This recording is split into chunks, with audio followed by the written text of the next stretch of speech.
Hello, welcome. If you enjoy these stories, please check that you are following and drop a comment where you're listening from. It's a small way to contribute and tell the algorithm to recommend my stories to more people like you. Thank you dearly. The world adored these women for their faces. It wrote poems about them, minted rumors about them, built its whole idea of beauty around them. And then, one by one, the world caught fire, and every one of them discovered that the same doors that had opened so easily when they were admired had a way of locking from the outside once the armies came. Picture a city on fire, not a village. A city, the greatest city in the world, in the year 532, a place of 500,000 souls, of domes and marble and gold, of streets so grand that visitors wept the first time they saw them. Constantinople, and tonight it is burning. Half of it is already ash. The great church at its heart is a black skeleton against an orange sky. And out in the dark you can hear it, the sound a mob makes when it has stopped being a crowd and become something else.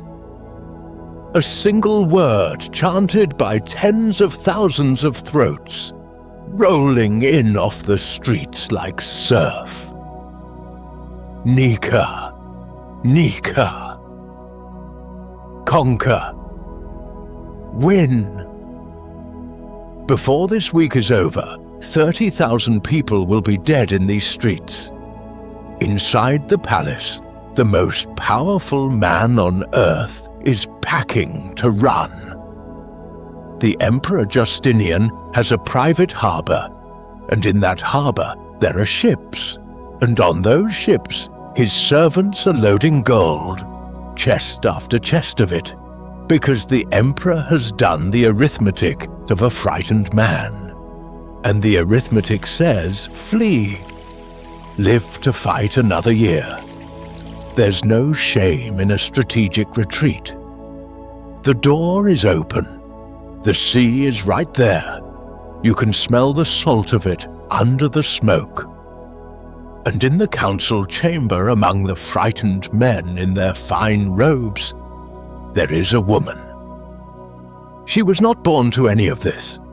She was born at the very bottom, the daughter of a bearkeeper, raised in the noise and sawdust of the arena, a performer in a world that had a specific, ugly word for what it thought she was, and that used that word freely. The men in this room know exactly where she came from. Some of them have never let her forget it.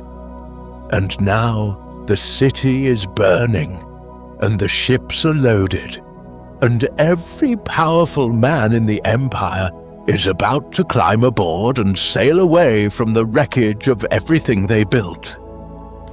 She does not move. She looks at the open door, and the loaded ships, and the way out that is right there for the taking. The way out that all of them, every trembling one of them, is about to take. And she opens her mouth to speak. We'll come back to what she said.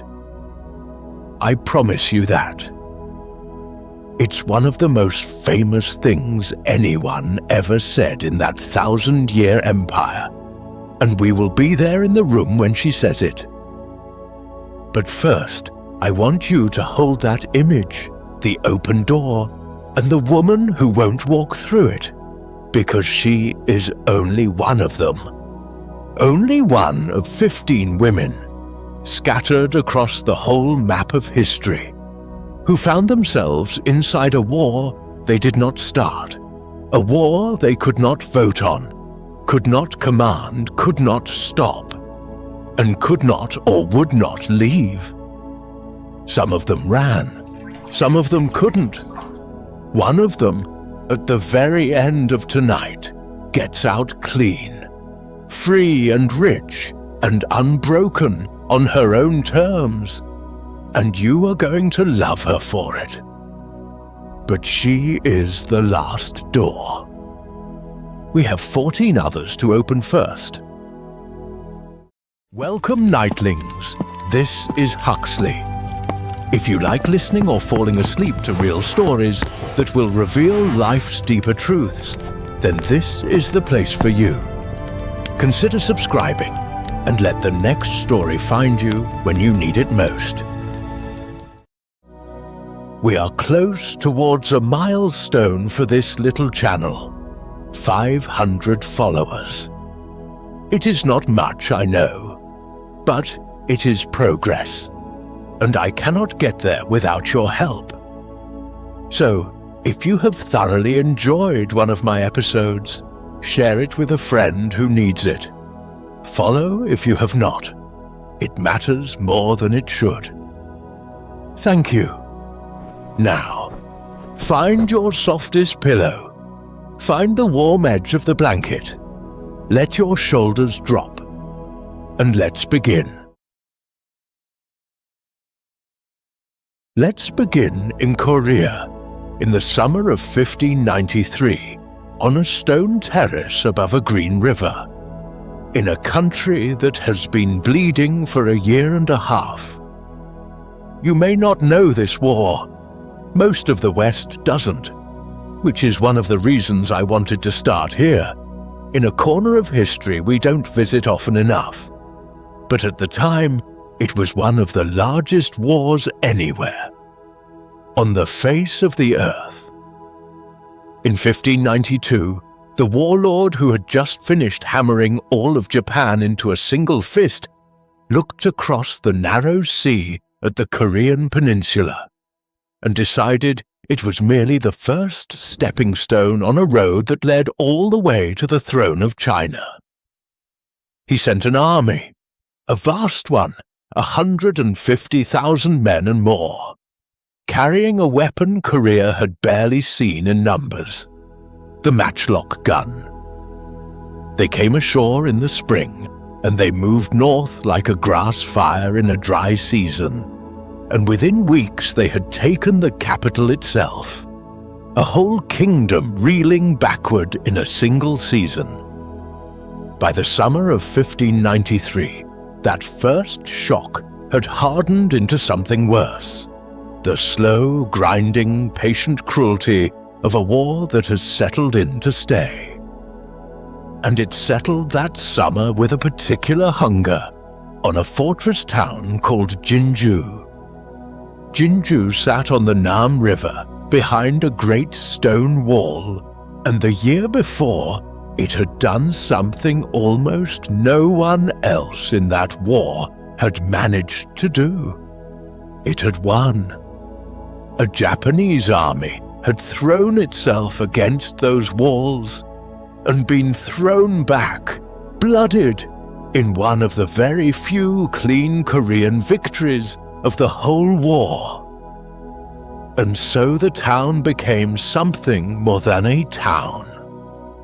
It became a symbol, a place people said the name of to remind themselves the tide could turn, which meant that when the Japanese came again, in the summer of 1593, with an army the accounts number in the tens of thousands, they did not come only to take a fortress. They came to erase a symbol. And they came, this time, to make an example that no one would ever forget. The second siege of Jinju lasted about a week, late July. And then the rain came. And the rain did something no soldier could have. It soaked down into the earth at the base of that proud stone wall, and softened it, and a section of the foundation slumped and gave way, and the water and the weight brought the stone down with it. The attackers poured through the gap like the river itself. What happened next is one of the darkest hours of that dark war, and I'll tell it to you plainly but gently, because you don't need the details to feel the weight. The accounts differ on the number. They always do.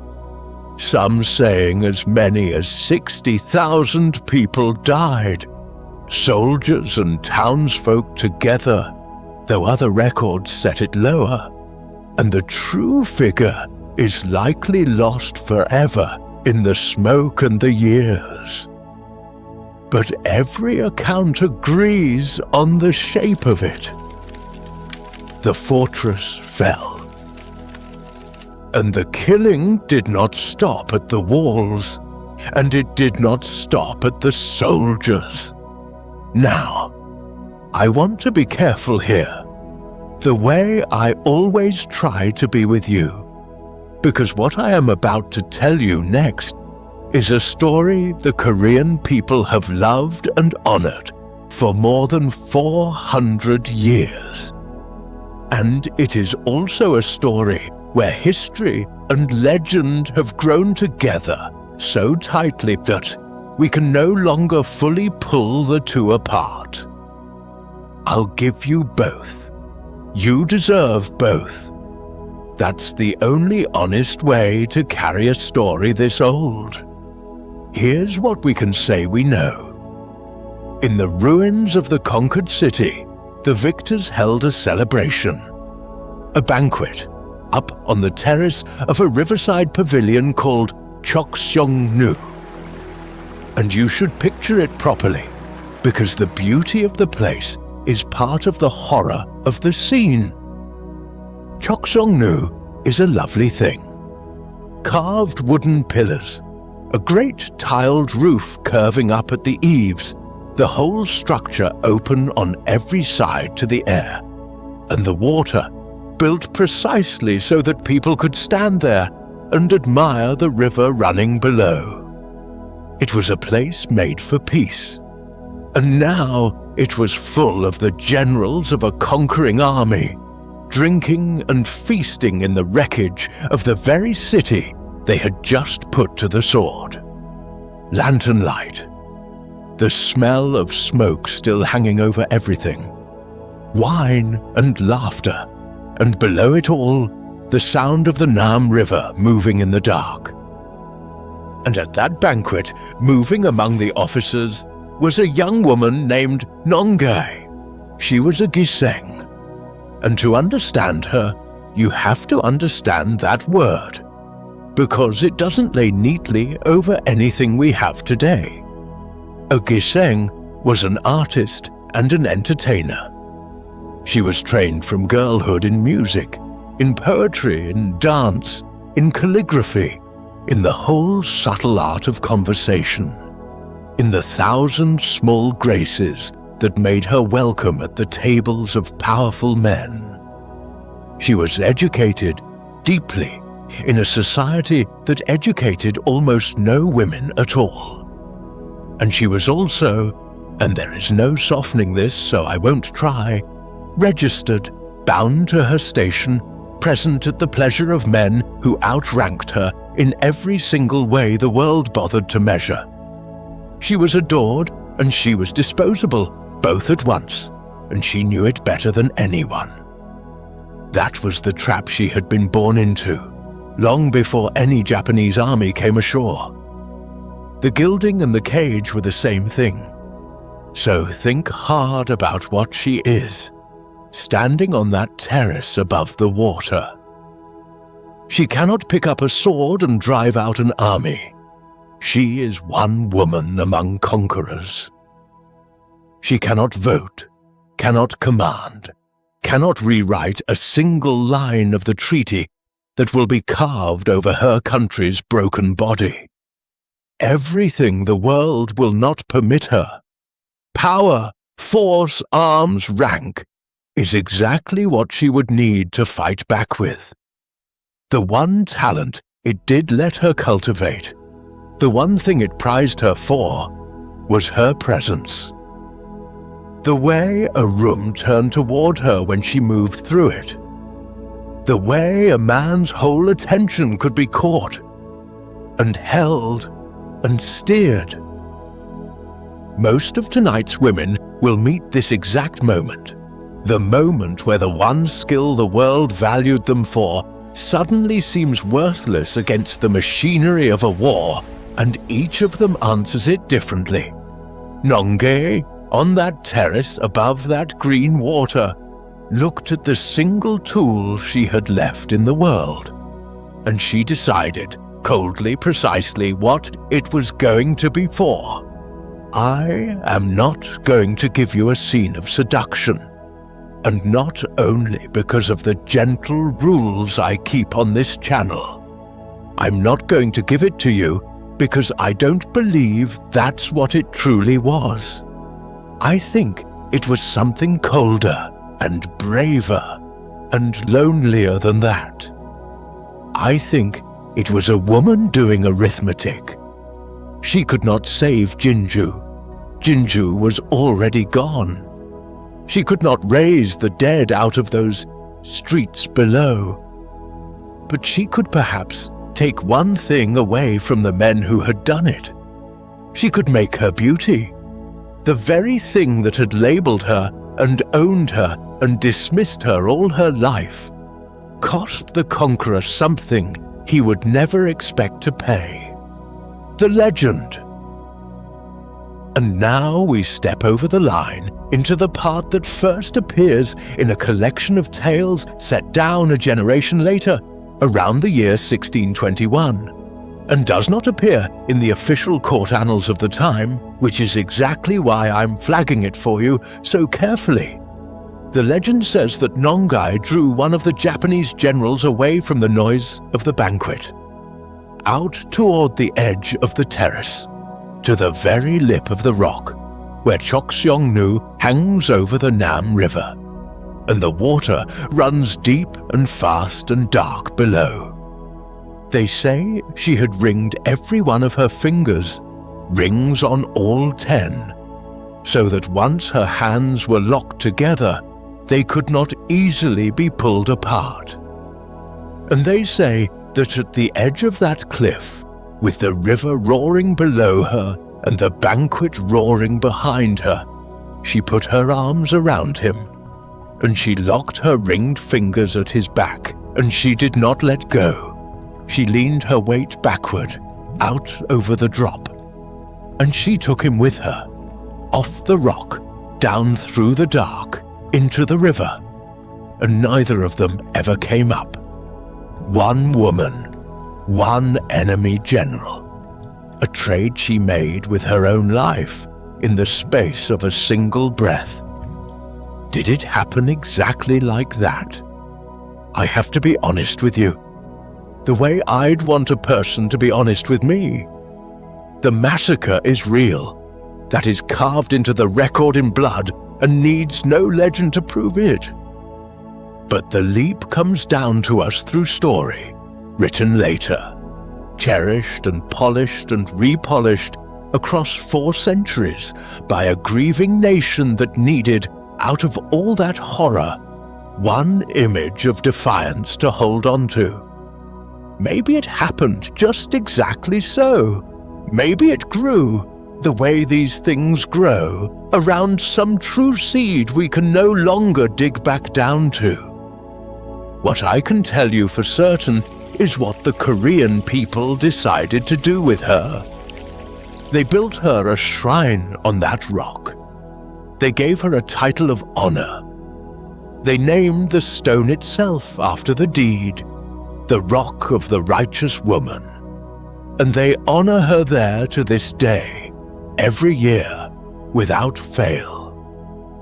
They decided a long time ago that whatever the precise and unrecoverable facts, this was the truth about her, that a woman the world had labeled and owned and waved away had looked at the men who broke her country and found a way, with the only thing she was ever allowed to keep, to pull one of them down into the dark with her. The river above Jinju is very quiet now. It runs green and slow past that terrace, and the pavilion still stands, rebuilt, open to the air on every side, exactly as it was. And if you go there, they will show you the rock, not the place where a battle was won. The battle was lost, remember. The fortress fell. They will show you the place where one young woman decided for herself that losing was not the same thing as surrendering. She chose her ending. Hold on to that as we go, because the next woman we meet was given no choice at all. 200 years later, and half a world away, a cart rolls through the streets of Paris. It is the 8th of December, 1793. It is bitterly cold. A grey winter sky over grey winter stone. And in the cart, weeping, openly, helplessly weeping, in front of a crowd that has come specifically to watch, is a woman the whole of France once envied more than any other. Her name was Jeanne Bécu to begin with. And the beginning was about as far from a royal court as it is possible for a life to start. She was born poor. She was born illegitimate, the daughter of a woman who worked as a cook and a seamstress, in a France that had a very clear and very cruel idea of where a girl like that belonged, and precisely how far she would be permitted to climb, which was not far. Not far at all. She worked as a shop girl. She dressed hair. She sold little goods across a counter to women who did not look at her twice. She was, by every account that survives, extraordinarily beautiful. That soft, fair, open-faced beauty the paintings of the age adored and could not stop reproducing. And she was clever, in the particular way that beauty so often robs a woman of any credit for. And here is where Jeanne did the thing that so many of tonight's women did in so many different centuries. She built herself. She took the raw material she'd been handed, a poor girl, a lovely face, a quick and watchful mind, and she assembled piece by careful piece someone the world would have no choice but to reckon with. She acquired polish. She learned the manners of rooms she had not been born to enter. She acquired, somewhere along the way, a name with a little aristocratic du folded into it, Madame du Barry, that hinted at a nobility she did not have and had never had. And she rose. She rose through the one ladder that a society like that left standing for a woman like her. And she climbed it all the way to the top. She became the last great favorite of King Louis XV of France, the companion of the most powerful man in the country. She lived at Versailles. Versailles, that vast golden dream of a palace, with its endless mirrored halls, its orange trees in silver tubs wheeled in and out with the seasons, its air thick and sweet with candle wax and perfume and whispered intrigue. A cook's illegitimate daughter, sleeping beneath the same gilded ceilings as the King of France, wearing diamonds at her throat that could have bought the street she was born on 10 times over. Now, here's the thing about a height like that. Here's the thing nobody tells you when you're still climbing. At a height like that, everyone can see you. The court of Versailles despised her. Not quietly either. Not with the discreet cruelty you might expect from people so proud of their refinement. to the old nobility, men and women who could recite 400 unbroken years of ancestors before breakfast, and who would, given the smallest opening, cheerfully do exactly that. The very idea of this woman, this nobody from a Paris backshop, this shop girl in silk, wearing the king's jewels and standing at the king's side, was a personal insult, an affront to the natural order of the universe as they understood it. They mocked her accent. They mocked her origins endlessly, inventively. The great ladies of the court staged their small daily cruelties. The cut direct, the turned shoulder, the refusal to be the first to speak to her, which by the mad etiquette of that place could paralyze her socially for weeks. She sat at the very summit of French society, and she was, at that same summit, the single most fashionable person in all of France to hate. And she bore it. That's the part I want you to sit with. Whatever else John was, and she was many things, some of them not admirable, she had nerve.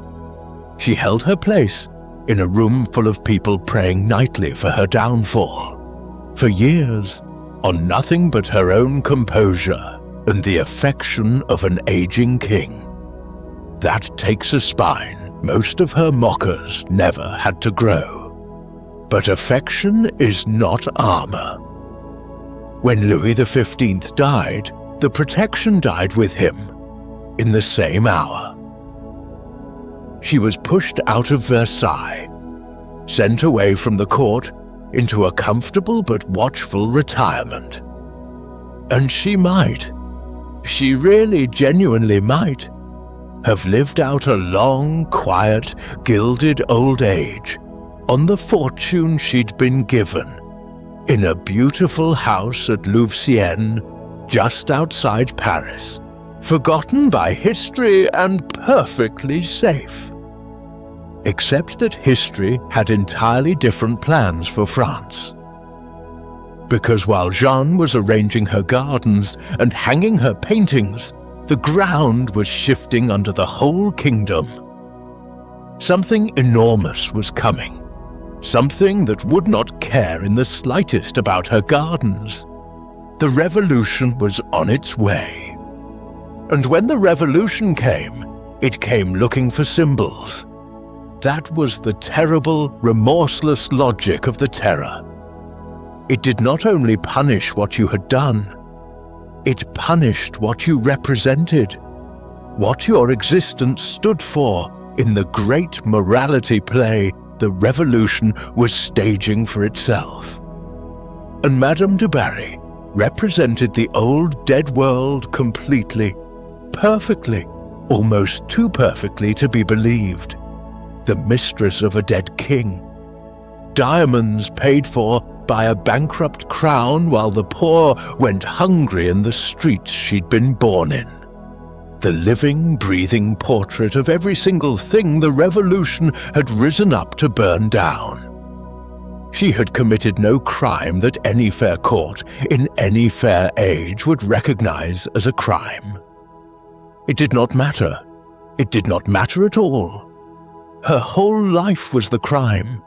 Her whole existence was the charge sheet. And she did not simply drift towards the danger, passive and blind. That wasn't in her.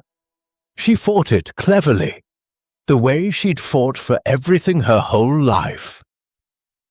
When a great quantity of her jewels was stolen, she crossed the Channel to London more than once to chase the thieves through the English courts. But her enemies were watching, and her enemies were patient, and those trips, an aristocrat travelling to London again and again during a revolution, were later twisted into something they were not. Proof, they said, that she was conspiring with the émigrés, with the enemies of France. The evidence was thin. The verdict did not need it. And then came the betrayal that has a particular private sting to it, the kind that hurts worse than any tribunal. Among the people of her own household was a young man named Zamor. She had taken him in years before, when he was a boy. She had raised him under her roof, dressed him in fine clothes, kept him close, treated him by the low standards of that cruel and unequal age, with something that looked a great deal like affection. And he had grown in her house into a passionate, sincere believer in the revolution. So that when she at last dismissed him from her service, he did not simply leave. He went to the tribunal, and he denounced her. The boy she had sheltered handed her over to the men who would kill her. The household she had built with her own hands, the walls of her own beautiful house, closed in on her from the inside. She was arrested. She was tried before the Revolutionary Tribunal, a court where, for someone like her, the verdict was very nearly written before the doors were even opened, and she was condemned to the guillotine. Here is where the histories go quiet and careful, and so will I, because the last hour of a human life deserves at least that much from the people who tell it afterward. Most of the aristocrats who died in the Terror, and this was a point of tremendous pride to their own class, and a thing the crowds came out specifically hoping to see. Most of them died well. That was the code, the last aristocratic performance. You went up the steps to the scaffold with your chin high. You said something witty, or something noble, or you said nothing at all and simply looked down your nose at the mob one final time. You did not, under any circumstances, let them see that you were afraid. It was the last thing your class could still take with it. A good death, well acted. Madame du Barry did not die well by that code. And I have come, over many years of sitting with this story, to believe that this makes her braver than every single one of them. Not less. More. She was terrified. She wept. On the cart, on that raw December morning, rolling slowly through the same streets she had once ridden through in a very different kind of carriage, she broke down completely, sobbing, pleading, clinging, and the crowd that had come out for aristocratic dignity got instead the sight of a woman of about 50, weeping without a shred of composure for her own life. It unsettled some of them. The record hints at that her raw, undisguised terror did something to the mood of the watching crowd that all the noble deaths had not. And at the scaffold they say, and I'll give you the words as words later attributed to her, because they come to us second-hand, and I won't pretend we can prove she spoke them. At the scaffold, they say she turned to her executioner, and she begged him. Not for pardon. She was long past hoping for pardon. She begged him only for time.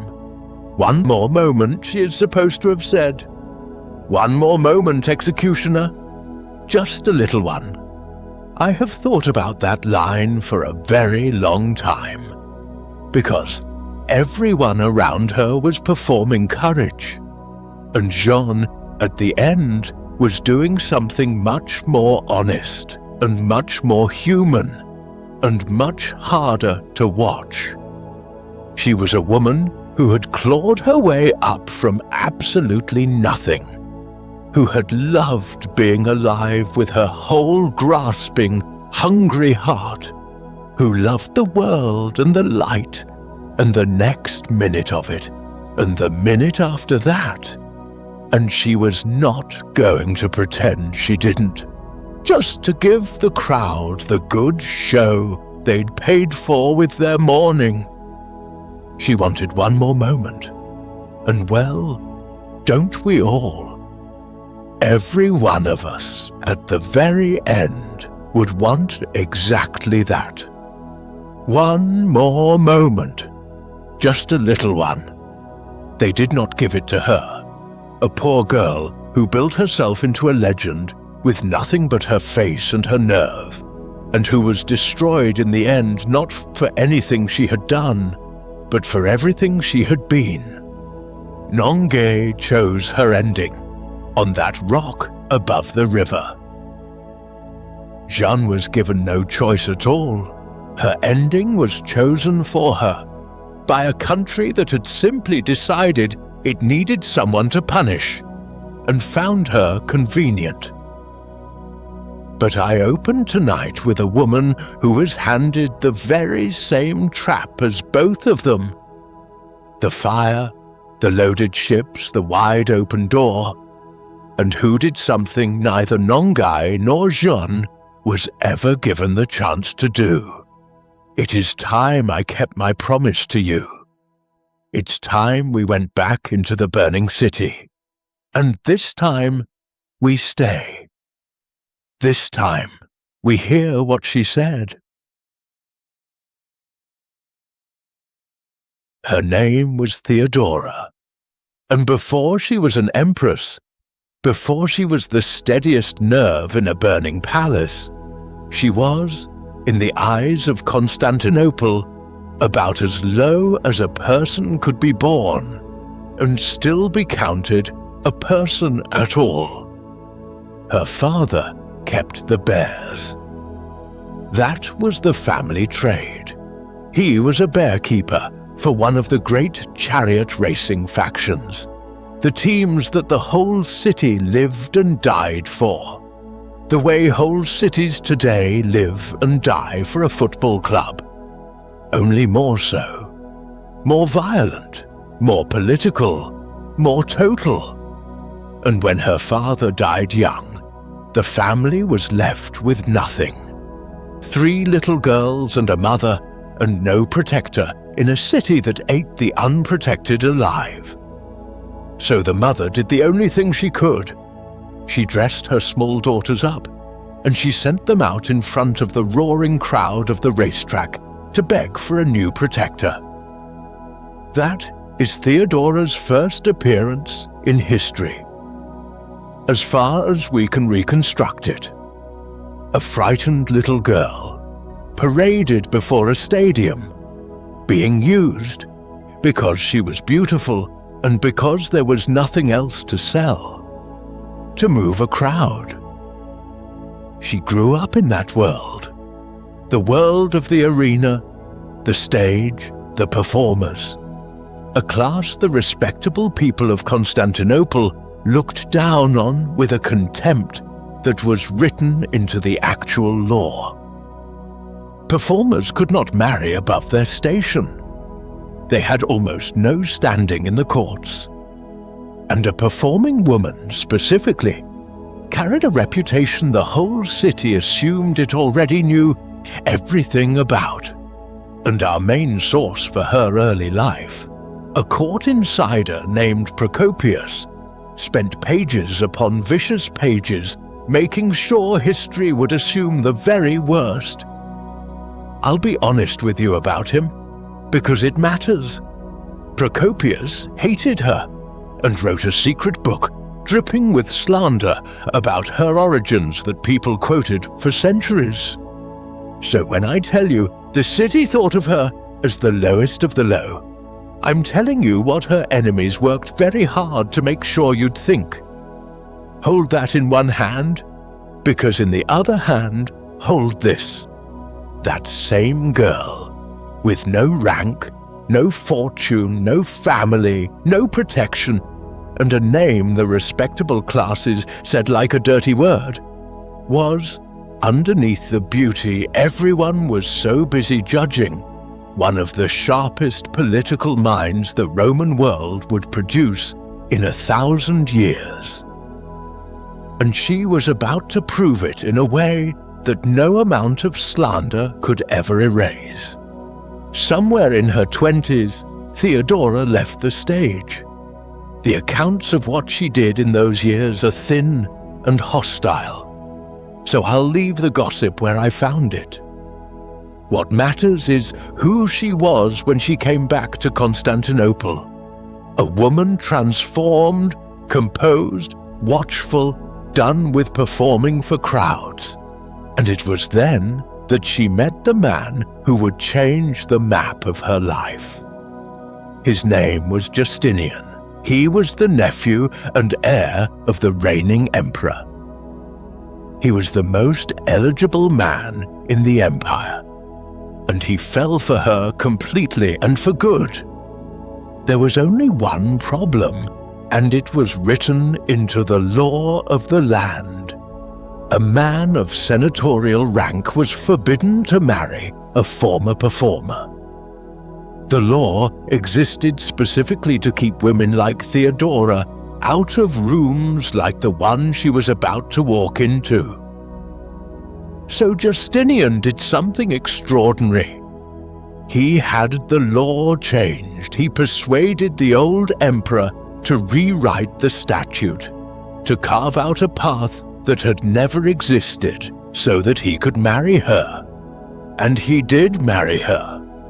And not long after, when the old emperor died, Justinian took the throne. And Theodora, the bearkeeper's daughter, the girl once paraded before the racetrack to beg, was crowned Empress of the Romans.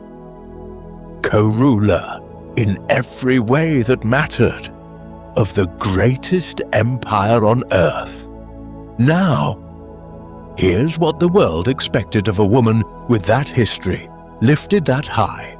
It expected her to be grateful, to be quiet, to be decorative, to enjoy the jewels and stay out of the governing, and be thankful every single day that a powerful man had reached down and pulled her up out of the gutter.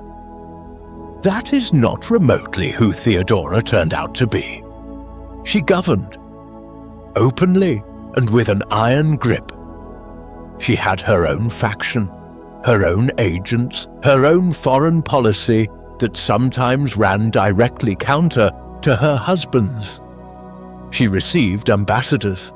She protected the powerless in ways that were genuinely ahead of her time. She pushed for laws protecting women, closed brothels that trafficked girls, funded a refuge for women trying to escape that life. The girl the world had valued only for her face had traded that currency the moment she no longer needed it for something the world never wanted to let her have at all. Will. Raw, unapologetic political will. The one thing no one had thought to take away from her, because no one had imagined she had it. And then, in January of the year 532, the entire city tried to burn that will to the ground. We are back where we began tonight, so let me set the room for you properly now.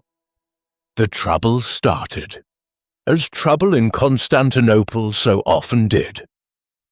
At the racetrack, the Hippodrome, that vast stadium at the heart of the city where the rival factions, the Blues and the Greens, screamed for their chariot teams.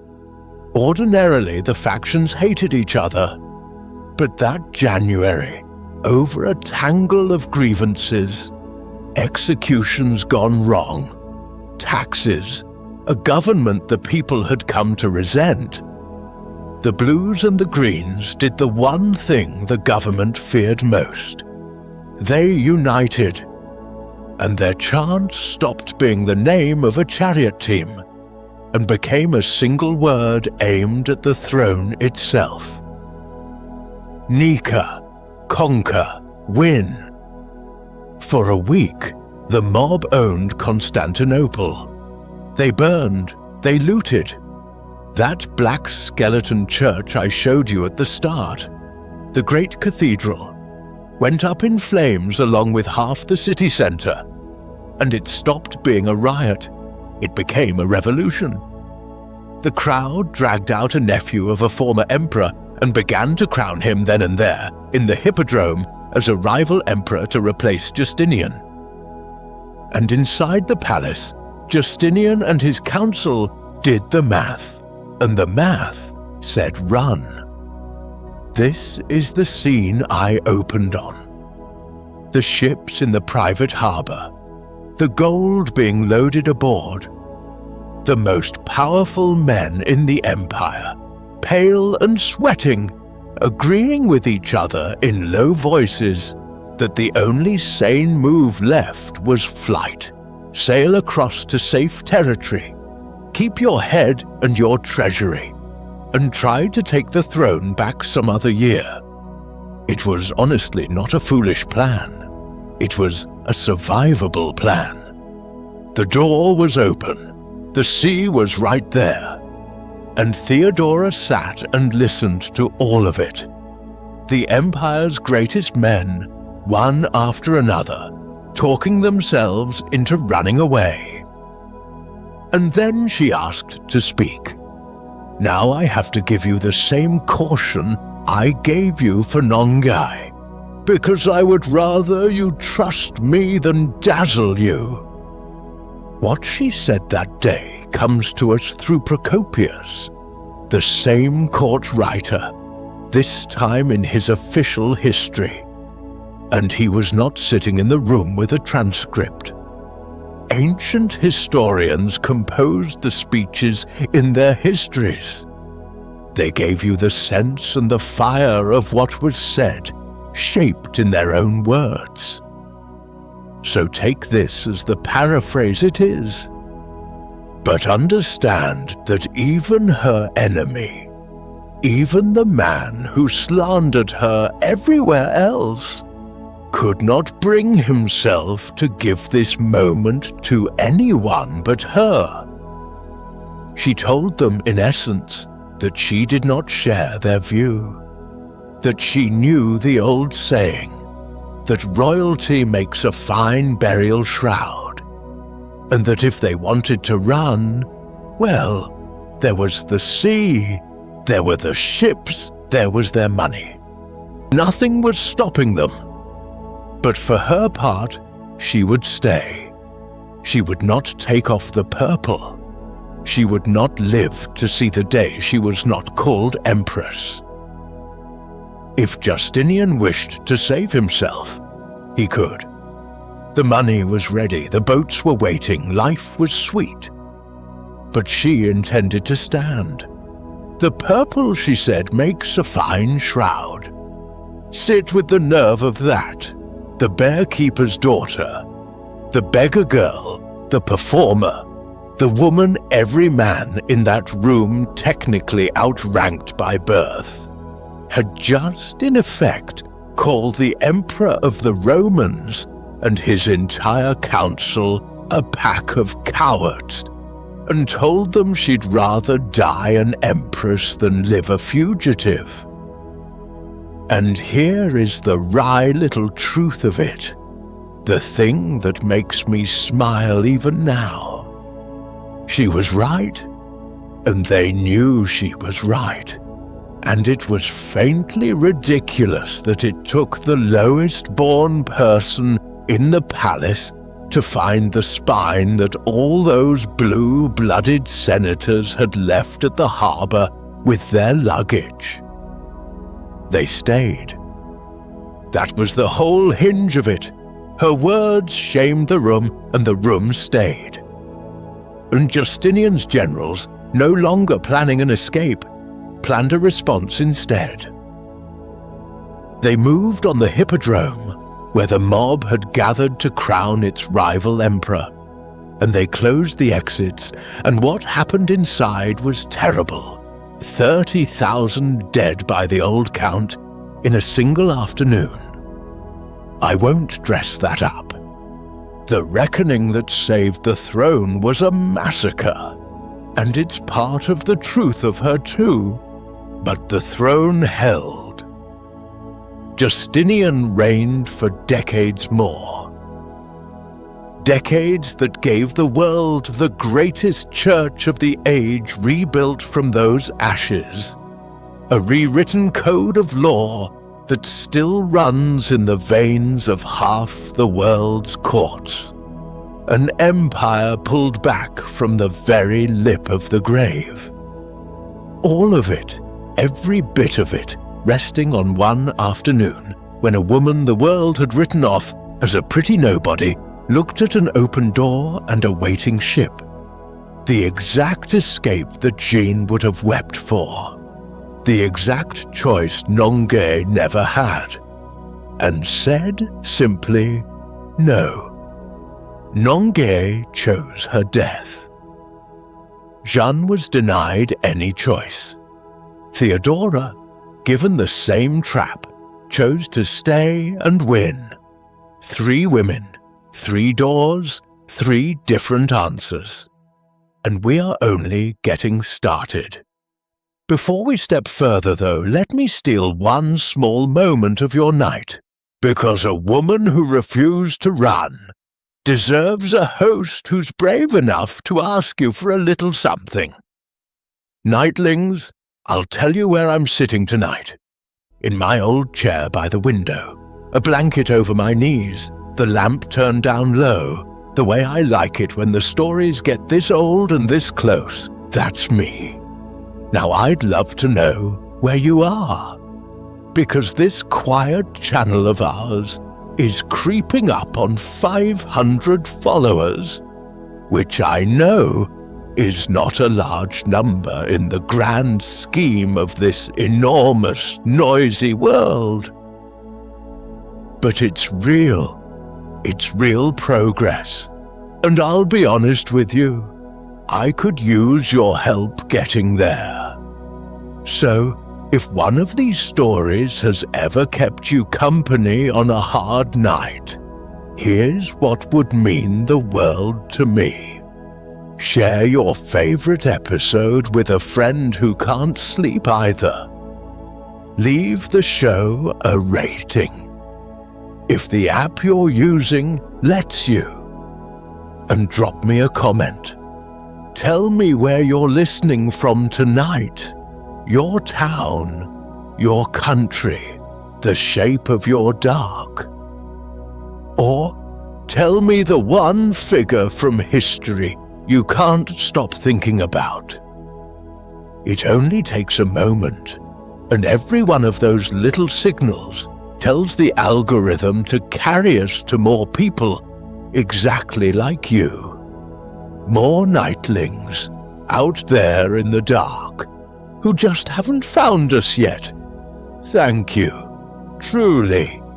Now, back into it. For the last 3 women, I've told you about someone.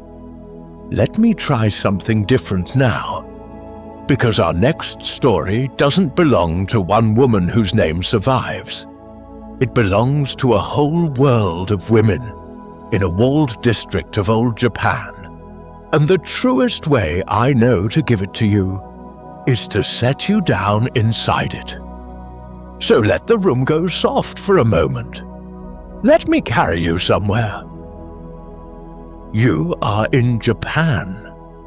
It is the 1860s, though inside these walls the years all feel the same, and you are one of the most celebrated women in a great city. And you have never, in your adult life, been allowed to walk out the front gate. You live in the Yoshiwara. It is a district set apart from the rest of the city, moated, walled, entered through a single great gate. A whole quarter given over to pleasure and performance and spectacle, lit at night like a dream and locked like a purse. And you are near the top of it. You are an oiran, one of the highest-ranking courtesans in the district, which means you are not merely beautiful. You are an artist. You were taken in as a very small child, sold in, the honest word is, by a family that could not feed you. And from that day you were trained. Trained in the koto and the shamisen, in poetry, in calligraphy, in the tea ceremony, in the game of Go, in witty conversation and the reading of a poem's hidden meaning, in how to wear 16 pounds of silk as though it weighed nothing at all. You are, by any measure the world outside these walls would use, a cultured woman, an accomplished woman, a woman men will spend a year's wages simply to sit across a room from, and you are in debt. You have always been in debt. That is the quiet iron at the center of your gilded world, the thing the silk is wrapped around. The cost of your purchase as a child, the cost of your years of training, the cost of every gorgeous robe you wear, and every meal you eat, all of it has been added up and set against you. And it is a sum you can never earn out, because the house makes certain of it. The debt is not an accident. The debt is the wall behind the wall. The gate could stand wide open, and you would still not be free to go, because you owe the floating world your whole self, and it intends to be repaid for the length of your youth. Here is the strange joke of your life, and I'll let you smirk at it because you certainly do. You are envied. Girls outside these walls press their faces to the gate to catch a glimpse of you. Poets write your name, and you are, in the most literal sense, a prisoner in silk. Both of those things are true at once, every single day, and you have long since stopped expecting anyone to understand how that can be. Tonight, you have somewhere to be, and the whole district will stop to watch you get there. They call it the Oirandoku, the courtesan's procession. When a woman of your rank is called to meet a guest of importance, you do not simply go, you process, and it is one of the great spectacles of the city. Feel it. First, the robes, layer on layer of them, the outermost stiff with embroidery, so heavy that you cannot rush, and are not meant to. Then, the hair, built up and out and pinned with a small forest of ornaments, combs and long hairpins that catch the lantern light and chime faintly when you move your head. Then the shoes, tall lacquered clogs higher than a hand's breadth, on which you cannot possibly walk the ordinary way. So you have been taught over years, a walk that exists nowhere else on earth. A slow, deliberate, sweeping figure, each foot drawn out and around in a long arc before it settles. An attendant's shoulder beneath your hand for balance. It is achingly slow. It is meant to be. The whole point is that the district must wait for you, must gather along the street to watch you pass, must hold its breath at the sheer impossible artistry of a woman turning the simple act of walking down a lane into something closer to a moving sculpture. And here is the part they cannot see, the part behind your painted, perfectly still face. Your feet hurt. The pins pull at your scalp. The robes are a warm, suffocating weight, and the walk is a discipline you perform on a knife's edge of balance. And you are, at this exact moment of your greatest glory, the crowd hushed, every eye on you, the most admired woman on the street. completely and utterly performing. There is a self somewhere underneath all this silk, a small tired self with sore feet and a name you were born with that almost no one alive still uses. And she watches from far back, behind your eyes, as the beautiful stranger you have built does the slow, gorgeous, ruinous walk the crowd came out to see. You are the most looked at woman in the district, and the least seen. You gave up the second thing to get the first a long, long time ago. And most nights, you don't even feel the trade anymore. Most nights. But something is happening outside your walls now, in the 1860s, that even the floating world cannot keep out. You hear it first the way you hear everything from the outside, in fragments carried in by guests. The old order of Japan is ending. For centuries, the country has been ruled by the shogun, and behind the shogun, a whole vast frozen arrangement of who bows to whom. And that arrangement, the guests murmur, is cracking. There is a new emperor being restored to real power. There is fighting in the countryside. The great lords who used to arrive at your gate with their retinues and their year's wages come less often now, and then less often still. And some of them do not come at all anymore, because the world that made them rich and idle is being swept out from under their feet. You feel it as a strange creeping quiet. The floating world runs on money and leisure, and a certain confidence that tomorrow will look like today, and all three are draining away.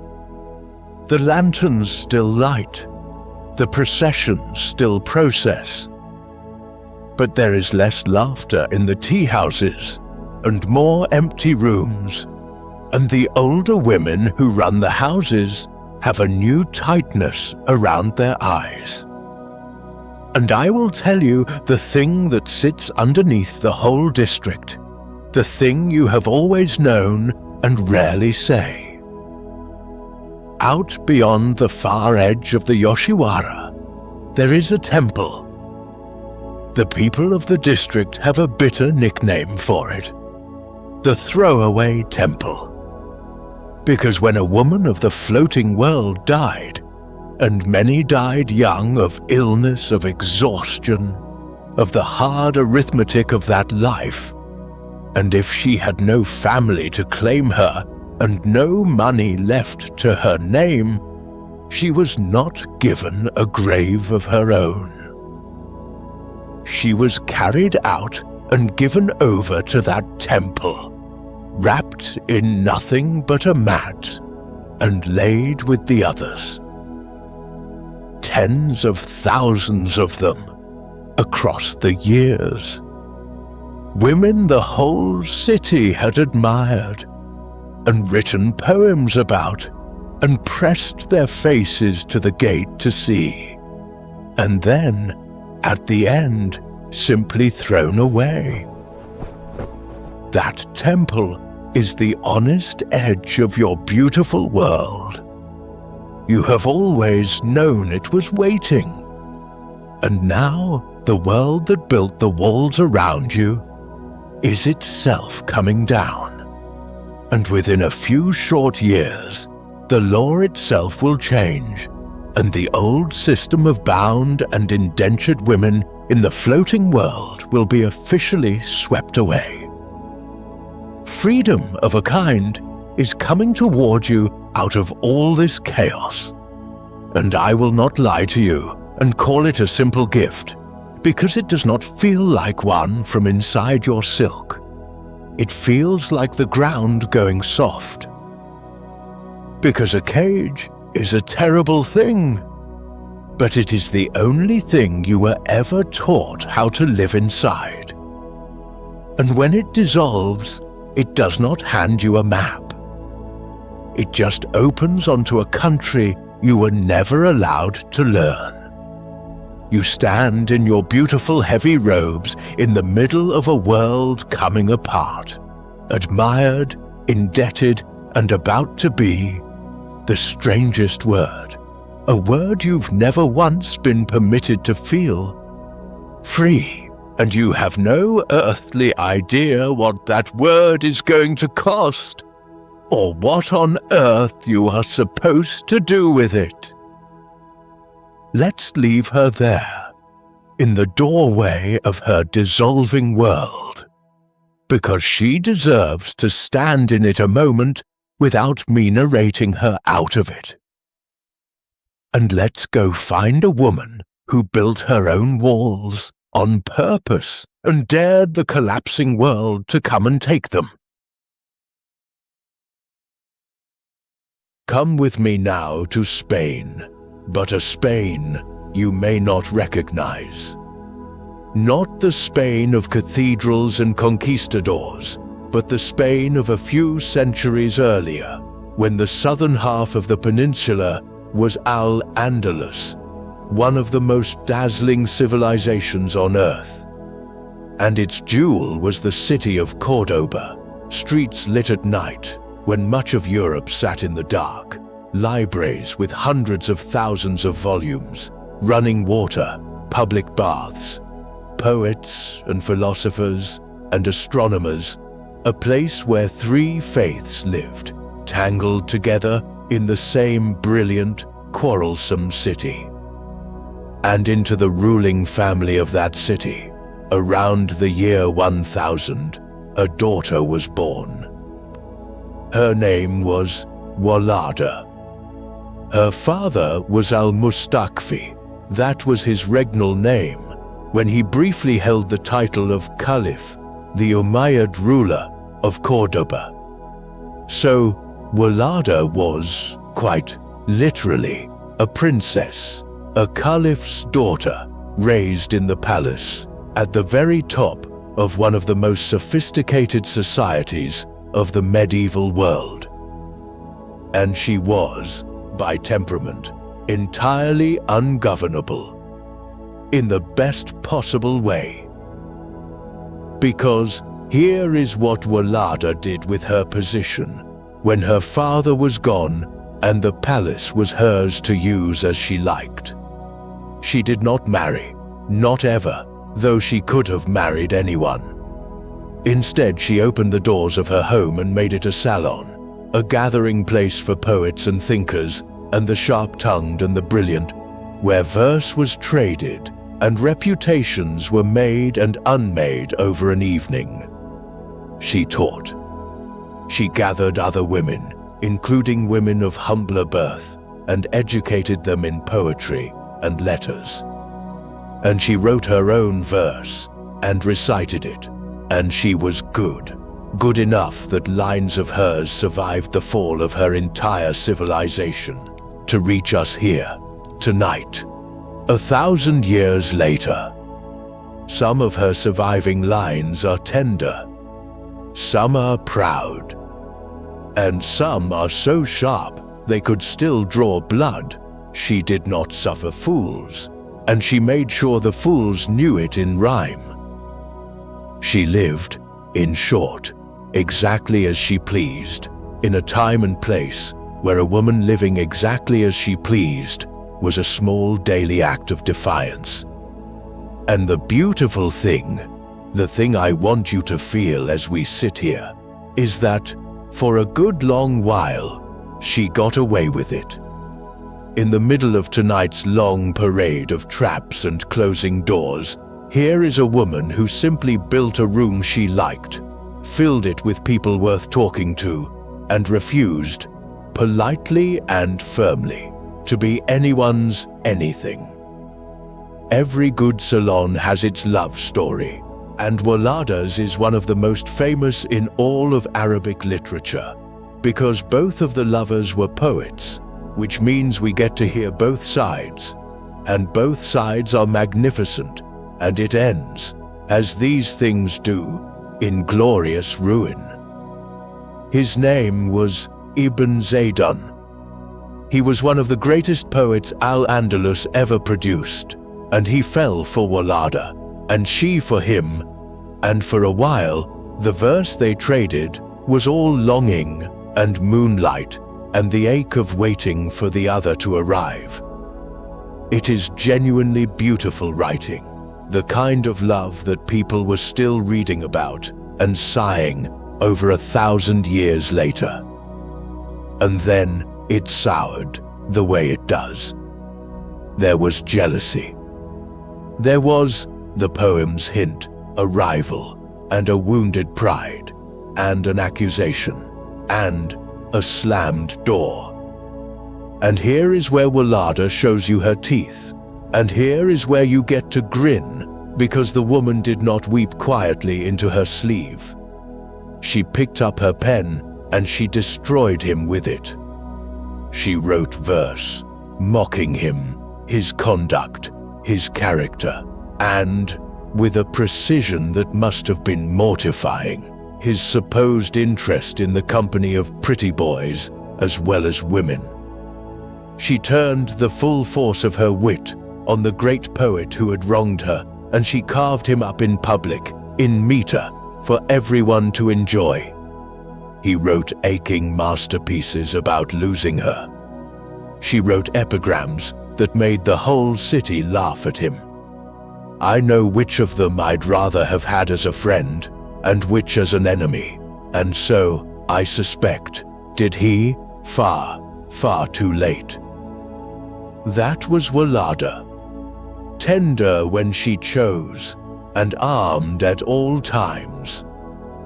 But I told you this was a story about a woman stuck in a bloody war, and here it comes, because the brilliant Cordoba that gave Walada her salon and her freedom was, even as she wrote, tearing itself to pieces. They call it the Fitna, the civil war that broke the Caliphate of Cordoba apart. The unified, glittering Al-Andalus of Walada's childhood fractured into a scatter of squabbling little kingdoms, and the great city itself was sacked and diminished, its palaces plundered, its golden century guttering out. The very same permissiveness and wealth and open-doored brilliance that had made a life like Walada's possible, that had let a caliph's daughter run a salon and skewer a court poet and never marry a soul, was also, it turned out, a thing too fragile to survive the men with swords. The world that let her write freely could not keep itself from burning. And here is her quiet, unshowy victory, the reason she earns her place among tonight's 12. She outlived it. She lived a remarkably long life, straight through the collapse of everything she'd been born into, and she died at a tremendous age, well into her 80s.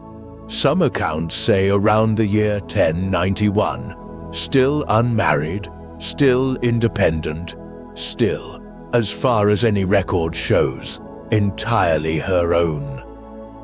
She watched the golden world that made her come apart at the seams, and she was not broken by it, and she was not swept up in it, and she did not lose herself.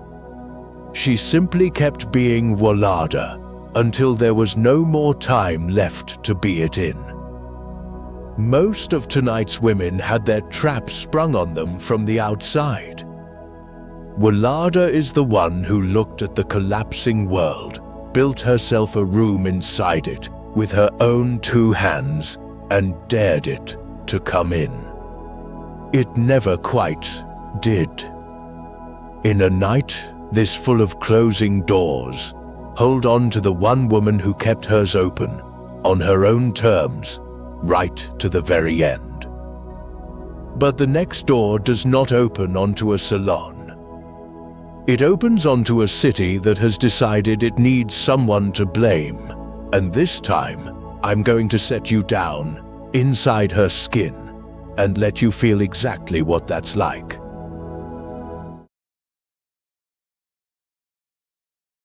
Come back in time with me, a long way back this time, further than we've gone all night. Past the poets of Cordoba, past the empress in her burning city, all the way down to the very root of the West, to a white city on a dry hill under a hard blue sky. Athens, 2,400 years ago. And once again, let me set you down inside a life, because there is no other honest way to feel what this one felt like from the inside. So let the centuries fall away. Let the room go quiet and become, for a little while, the cleverest woman in Athens. You were not born here. That is the first thing to understand about yourself, the thing that colors everything else. You are from Miletus, a city across the sea, which makes you, in the eyes of Athens, a foreigner. And Athens has a great deal of pride, in this age, about who does and does not belong to it. You can live here your whole life. You can love this city, learn it, outthink half the men in it, and you will still, always, be the woman from somewhere else. And you are a woman, which in Athens is its own kind of foreignness. You cannot vote. Of course you cannot vote. That thought would strike the men around you as almost funny. You cannot own property in your own name. Not really. You cannot stand up in the assembly where the whole future of the city is shouted out and decided. You cannot hold any office. The great Athenian democracy that men will praise for the next 2,500 years is a democracy that was never, for one instant, meant to include you. Respectable Athenian wives live largely apart in the women's rooms of the house, managing the household and staying, as the city likes its wives, more or less unseen and unmentioned. But you are not a wife. You are a hetaera, and that word, like gisaying, like oiran, does not lay neatly over anything we keep today, so let me draw it for you. A hetaera was a companion. Not one of the poor women sold cheaply at the bottom of the city, but the other thing entirely, an educated, cultivated, independent woman who moved freely in a world of men that ordinary wives never saw. You are welcome at the symposium, the drinking and talking party, where the men of Athens argue philosophy and politics and poetry deep into the night. You are expected to keep up, more than keep up. You are expected to be quicker than they are, and funnier, and to know the poets by heart, and to take an argument apart at the joints and hand it back to a man in pieces while he's still admiring your face. Your body was never the point of view, whatever the city whispered. Your mind was the point of view. Your mind is your whole fortune, the one thing you own outright, the one thing no law can take, and you have spent your whole life sharpening it to an edge. And it has carried you further than any foreign woman had any right to go. Because you are the companion of the most powerful man in Athens. His name is Pericles. He is the first man of the city, the statesman, whose voice steers the whole democracy, the man behind its greatest building, the one whose name this entire golden age will one day be called after. And he loves you. not quietly either, and not in the way the city considers seemly. He keeps you at his side, openly, he is said, and this is the thing that scandalizes Athens more than anything else about you. He is said to listen to you, to value your judgment. Men come away from your house muttering that the great speeches, the famous ones, the ones that ring down the centuries, have your fingerprints on them. That the cleverest lines of the cleverest man in Athens were sharpened, first, on your tongue. You have no idea if that last part is even true, and you would never dignify the gossip by denying it. But here is what makes you smile. In the privacy behind your eyes, it does not have to be true to be unbearable to them. The mere possibility of it, that the words steering their sacred democracy might have been thought up first by a woman, and a foreign woman at that, who cannot even vote, that possibility sits in the throat of Athens like a bone. And you, who are not permitted to say a single word in their assembly, find a certain cool amusement in how loudly a whole city can choke on the thought of you. And then the wars come. They always come. In your lifetime, Athens is almost never wholly at peace. First, there is a hard, ugly war against the island of Samos. And then, a few years on, the big one begins, the one that will grind on for a generation and bleed the golden age white, the long war against Sparta and her allies. The war that will eventually break Athens entirely. It starts, and the certainty of it, the doom of it, settles over the white city like heat before a storm. And a frightened city, you are about to learn, does a very particular thing. A frightened city goes looking for a face, not a cause. Causes are complicated, causes are trade routes and old treaties, and the slow arithmetic of empires grinding against each other, and no one screaming in the marketplace wants to hear about any of that. A frightened city wants something simpler. It wants someone to blame. A person.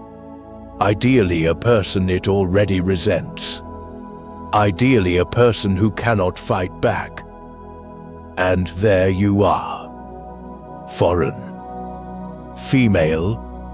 Clever in a way that unsettles them. Close, too close, to the man who leads the city into these wars. You are, if you were a frightened city's mind, looking for a villain, almost perfectly designed for the role. So they give it to you.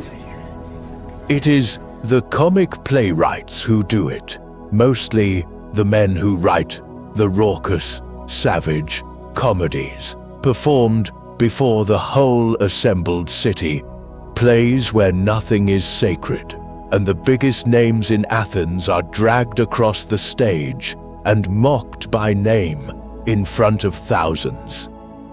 And they decide, these playwrights, that it is enormously funny and enormously convenient to say that the wars are your fault. That Pericles started the whole Samian war to please you because you were from a city with a grievance in that fight. That the Great War itself, the civilization-ending one, was sparked because of some slight involving your women, your household.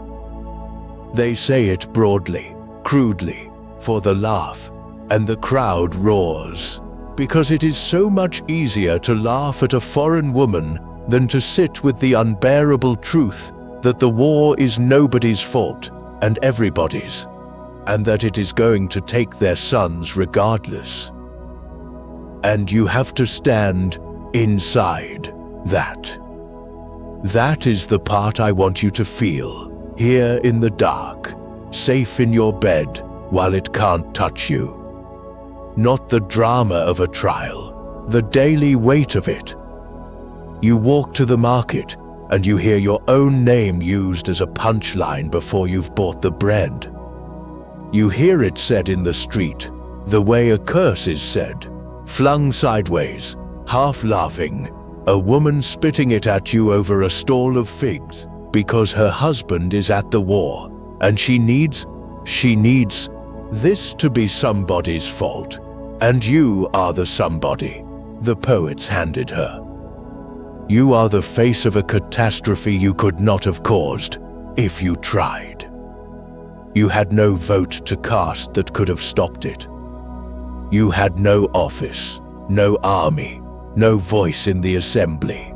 Every single lever that actually moves a war toward war was held in a hand that was not yours and could never be yours. They kept all the power for themselves, every scrap of it. And now that it has blown up in their faces, they have turned around and handed you the bill. There is a terrible absurdity in it that you can taste, and that no one else in the city seems able to. You cannot decide anything, and you are to blame for everything. You are simultaneously a nobody, a foreign woman without a citizen's rights, and apparently a figure of such immense secret power that you personally unleashed the greatest war of the age with a whisper in a great man's ear. Both at once. Every day. You would laugh if it did not follow you home. So you do the only thing left to a person the whole city has cast as its monster. You keep your composure. You keep your house, your wit, your table, full of the sharpest minds in Athens, and you do not give the mob the spectacle of your breaking. They can put your name in their plays. They cannot make you flinch when they say it. That much, the not flinching, is yours, and you hold on to it, because in a city that has taken every other kind of power away from you, the refusal to be seen bleeding is the last power there is. Let her stand there, composed, blamed, unbroken, and let us gently rise back up out of her life, the way you surface from a dream you're not quite ready to leave. Because I have been sitting with all 6 of these women tonight, and something has been quietly troubling me, and I think you feel it too. Look back at the shape of what we've seen. A cliff above a river. A scaffold in the cold. A palace on fire. A district walled and moated shut. A golden city tearing itself apart. And now, a whole democracy that would rather burn a clever woman's name than look at what it had done. 6 women, 6 centuries, 6 corners of the map, and the trap has simply worn a different mask each time. Different war, different cage, same closed door. Not one of them, so far, has found her way out of it and lived free on the other side. I want you to hold that. Keep it somewhere close as we go. Because I promised you, right at the very start, that one of them finally does, and I keep my promises. But she is still a way off yet. There are more doors to try first. And speaking of what you can only half see in the dark, Nightlings, let me steal one more small moment, because this one's easy, and it costs you nothing but a tap. Some of tonight's women, honestly, you have to see to believe. The Oiron, under 16 pounds of embroidered silk, moving down the lane in that slow, impossible walk. The terrace hanging over the green Nam River. And the fire that's still coming. Oh, there is a fire still coming tonight, near the end. One of the most spectacular things anyone ever set alight, and I mean to do it justice. If you're only listening, and that is a perfect way to be here, drifting off with your eyes already closed, exactly as you should be, then just know this. There's a video version of every one of these episodes, and a whole team of people put real, patient, human work into it. Animators and editors who painted these vanished worlds back into being, frame by frame, so you could stand in them. If you ever want to actually see the places we visit, the fortress, the floating world, the fire, the videos waiting for you whenever you like, it's linked below. Watch it on a night when you want to keep your eyes open a little longer. Tonight, though, tonight you can just listen and let it go. No need to look at anything. Let's keep going.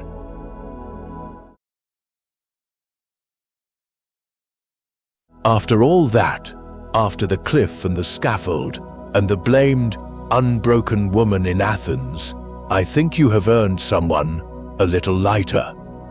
So let me bring you forward again, most of the way back to our own time, and introduce you to a woman. It is genuinely, helplessly fun to talk about. A woman who looked at the whole grim business of being a woman with no power in a man's world, and decided, more or less, to simply lie her way straight through the middle of it, brazenly, gloriously, and with a riding whip in her hand.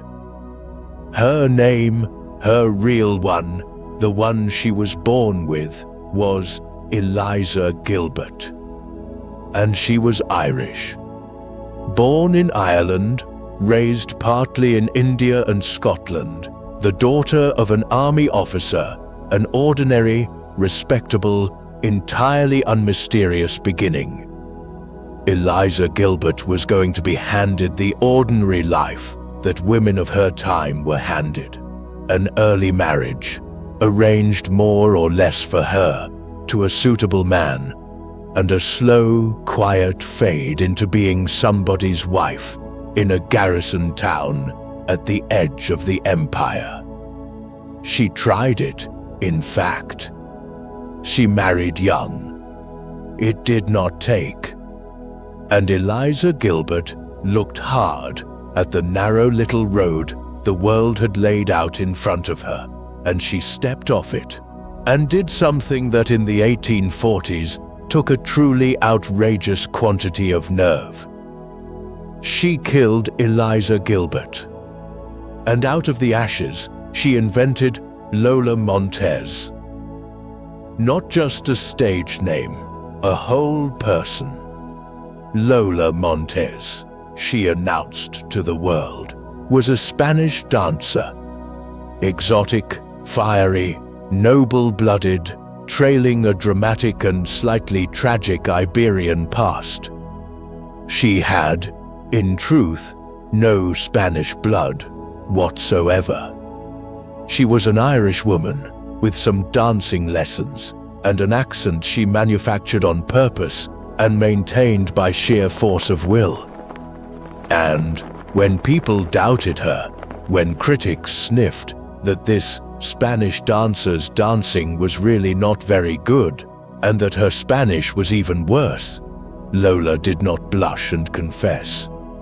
Lola brazened it out. She simply insisted, more loudly, more grandly, more magnificently, on being exactly who she'd decided to be, and dared the world to call her a liar to her face.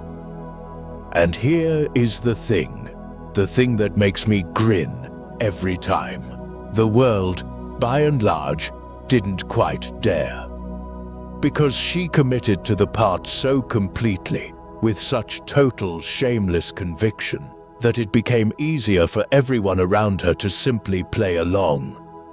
She invented herself out of nothing but nerve and a good coat, and she wore the invention like armor, and, when she needed it, like a weapon.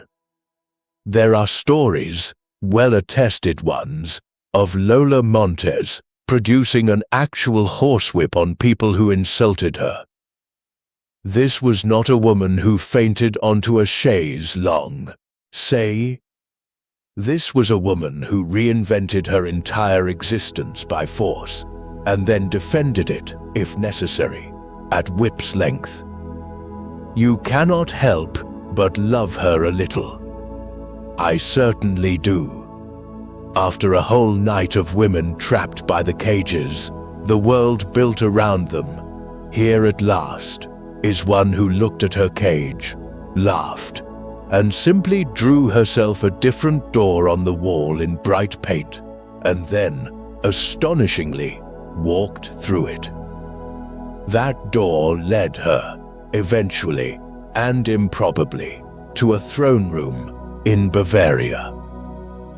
By the 1840s, Lola Montez, dancer, adventuress, professional sensation, had swept across Europe, leaving a wake of gossip and scandal and slammed doors, and captivated men behind her from London to Warsaw. And in 1846, she arrived in Munich, the capital of the Kingdom of Bavaria, and there she met a man who would change the course of her life, and whose life she would very nearly end. His name was Ludwig I, and he was the King of Bavaria. He was an aging monarch, a lover of art and beauty, a romantic to the point of foolishness, and he took one look at Lola Montez and fell for her like a felled oak. Utterly, publicly, ruinously. He made her his favorite. He showered her with money and with attention. And then he did the thing that turned a scandal into an earthquake. He gave her a title. He made this invented Irish woman, this fictional Spanish dancer, the Countess of Landsfeld, a Bavarian noblewoman, by royal decree, with a countess's income and a countess's standing, planted right at the summit of his court. Picture how that landed. The old Bavarian nobility, much like the court of Versailles a century before, sputtering at Madame du Barry, was scandalized to the roots of its ancient hair. Here was a woman, out of nowhere, of no known family and increasingly dubious nation, who had the ear of the king and, it was said, a growing hand in the actual governing of the country. Ludwig consulted her. Lola had opinions, liberal ones, reformist ones, opinions that put her crossways with the powerful conservative factions of the court and the church. And she did not have them quietly. She had built her whole self on not being quiet. She had bluffed her way to the top of a kingdom on pure nerve, and now that she was there, nerve was the only way she knew how to hold the ground. The trouble, of course, and you can feel it coming, the way you could feel it coming for du Barry, is that a favorite's power is only ever borrowed. It is on loan from one infatuated man, and it lasts exactly as long as his throne does, and not one day longer. Lola had bet her entire invented life on the affections of a 60-year-old king. And all around that king, a whole kingdom was quietly coming to a boil. Because 1848 was coming. And 1848 was a year when thrones did not sleep easily anywhere.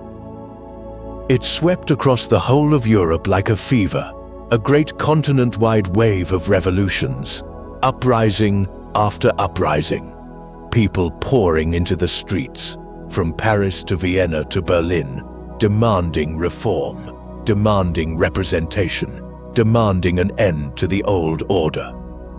And in Bavaria, all the fury and frustration and appetite for change found itself a wonderfully convenient lightning rod, a face to hang it all on, a foreign woman of no legitimate standing who had bewitched the king and meddled, so they said, in the running of the realm. You see the shape of it returning, don't you? It is Aspasia's shape, worn again 23 centuries later. When the city wants to burn something down, it looks for a woman to blame first. The students demonstrated. The crowds gathered. And a great deal of the rage that was really about taxes and representation and the whole exhausted old machinery of monarchy got aimed, specifically and personally, at Lola Montez. Drive her out, went the cry. Drive out the foreign witch and her influence over the king. And Ludwig, cornered, tried for a while to protect her, and then discovered that he could not protect her and keep his crown both. The pressure grew unbearable. Lola was forced to flee Bavaria. And it still was not enough to save him. In March of 1848, worn down and heartsick and overtaken by the times, Ludwig I abdicated his throne. Gave it up. The old romantic king, undone in the end, as the story would always be told by a dancer who was not a dancer, from a Spain that was not hers. And here is why I saved Lola for the middle of the night, why she is the breath of air between heavier stories. Because watch what she does with catastrophe. She has just helped topple a kingdom. She has been chased out of Bavaria by a revolution with her name in its mouth. Any of the other women we've met tonight might have been destroyed by that, or unmade by it, or swallowed by the legend of it. Lola Montez shrugs, packs her trunks, and reinvents herself again. She went on. Of course, she went on. She took her scandal and her title and her magnificent, unkillable nerve to the other side of the world. She toured America. She toured Australia. She performed. She caused fresh scandals on fresh continents. She wrote and lectured. She turned her own outrageous life into the show. She had made herself out of nothing once by pure force of will, and she simply kept doing it, in new cities, in front of new crowds, for the rest of her days. Blamed for a revolution she could not have voted in, the old injustice, the same one that had followed Aspasia to the fig stall, and she wore it not as a wound, but as a headline. She had spent her whole life refusing to accept the identity the world tried to assign her. She was not about to start accepting ruined woman just because a king had lost his throne. I'm not going to hold her up as a saint. She wasn't one, and she'd laugh at you for suggesting it, probably while reaching for the whip. But in a night full of women crushed under the wheel of history, there is something bracing, something that makes me want to stand up and cheer, quietly, so as not to wake you, about the one who grabbed the wheel with both hands, gave it a hard theatrical spin, and then strolled away whistling while the whole thing came apart behind her. She invented her own name and made an emperor of infatuation crown it. Hold on to Lola when the night gets heavy again, because it is about to. because the next woman's name was also made the reason a whole world fell. But she was not laughing. And she never got to strike back, because the men who broke her empire wrote her into the story as the excuse, and then walked away, and left her holding the blame for a catastrophe she watched happen from very far away.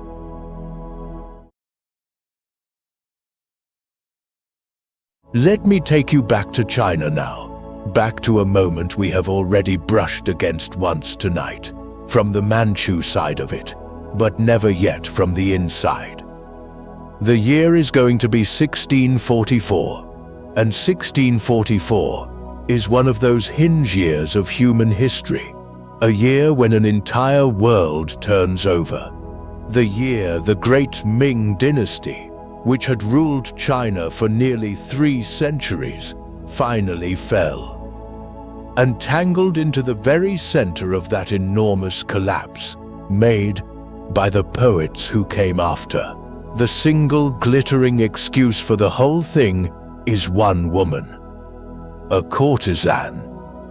Her name was Chen Yuan. She was, by every account, exquisite.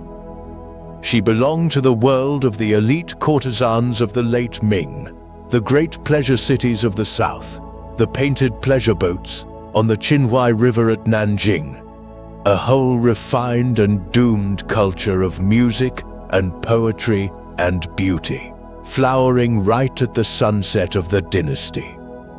She was numbered, in the memory of that age, among its most celebrated beauties, a singer, a performer, an artist, a woman whose face and voice and cultivation were famous across the region.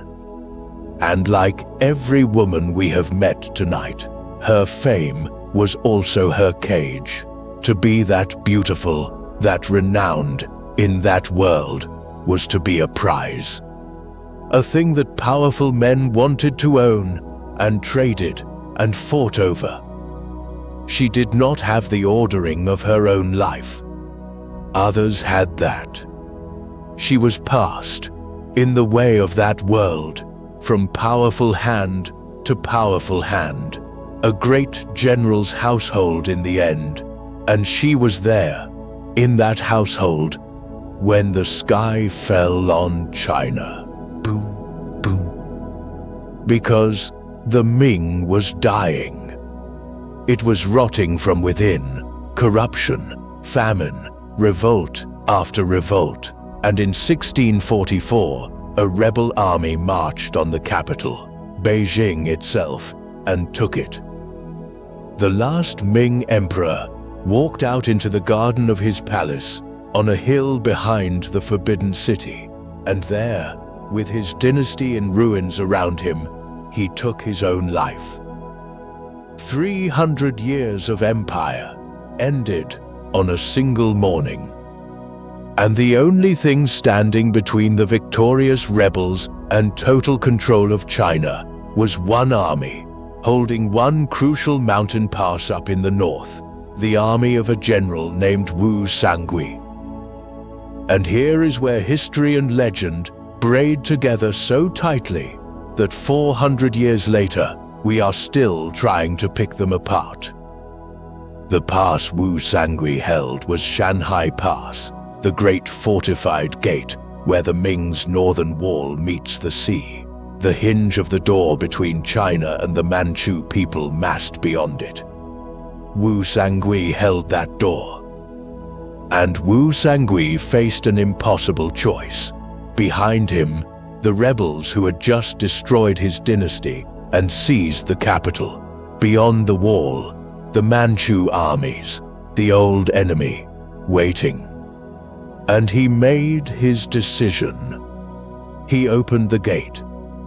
He let the Manchus through, made his alliance with them, and together they crushed the rebels, and the Manchus, once inside, did not leave. They took everything. They founded a new dynasty, the Qing, that would rule China for the next 260 years. One general, one gate, and the entire course of Chinese history swung on its hinge. Now, why did he open it? Ask a historian, a careful one, and they will tell you about cold strategy. A cornered commander choosing the enemy he thought he could survive over the rebels who had already doomed him. Politics. Survival. The grim arithmetic of a man with a knife at his back. But that is not the story that China remembered. That is not the story the poets told. The story the poets told is that he did it for her, for Chen Yuanyuan. The legend says that when the rebels sacked the capital, they seized Wu Sangui's household and took Chen Yuanyuan for their leader. And that Wu Sangui, hearing that the rebels had taken this one woman, this beauty who was his, flew into a rage so total that he threw open the gate of the empire and let in the Manchu hordes purely to get her back, burning down his entire civilization, the legend says, over a broken heart. There is a famous line from a great poem written a generation later that fixed this version into Chinese memory forever. A line about a mighty army putting on white mourning in its grief. All of it, the poet says, for the sake of one beautiful woman. It is Helen of Troy, told again in the language of the Chinese collapse. The face that launched 1,000 ships, retold as the face that opened the gate and drowned a dynasty. And it is, almost certainly, a poet's beautiful lie. Because think, for a moment, about what that legend actually does. It takes the fall of the mightiest empire on earth, a catastrophe with 100 real causes, corruption and famine and rebellion, and the vast slow grinding of history.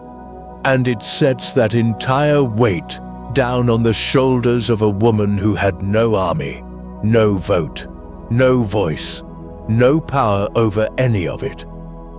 A woman who was, at every step, taken, moved from household to household, by men who never once asked her what she wanted. She did not open the gate. She could not have opened a garden gate without a man's leave.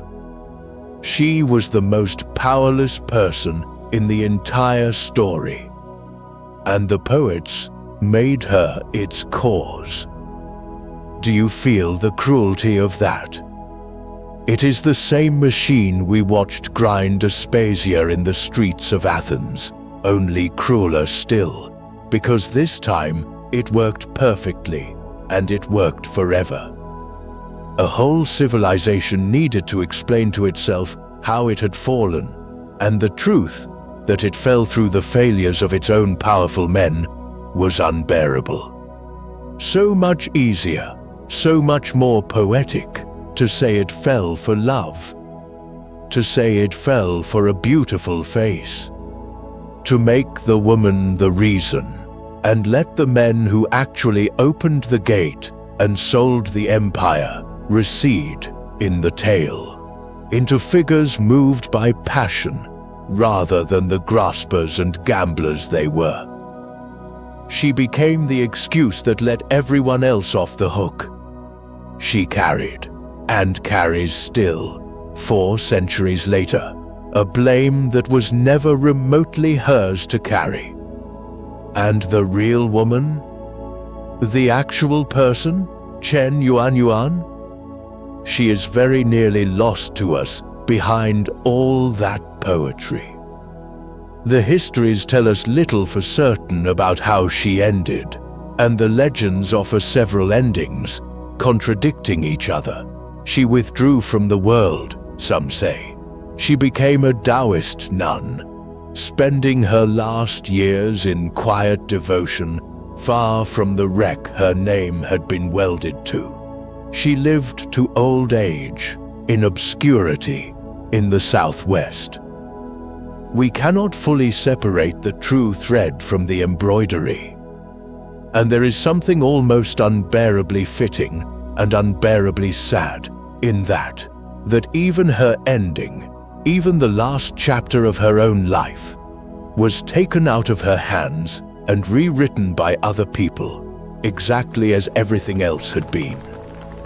She spent her whole life being told who she was by men who wanted her, and then she spent the next 400 years being told what she meant by poets who never knew her.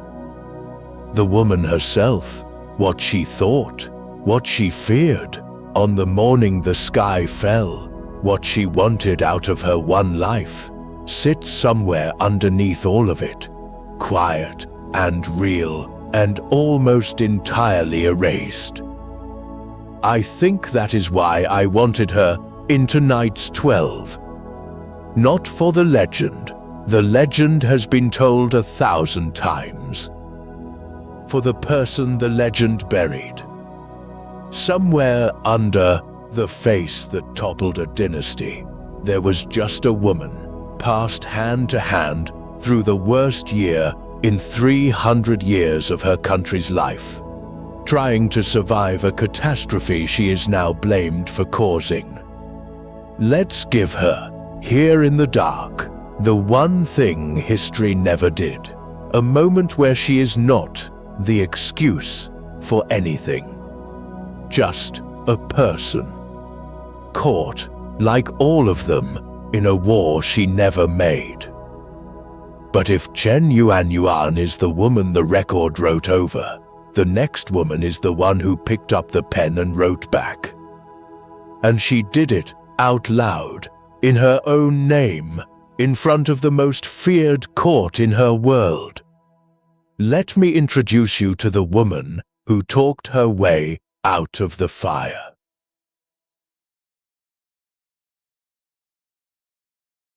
Something changes here. Can you feel it?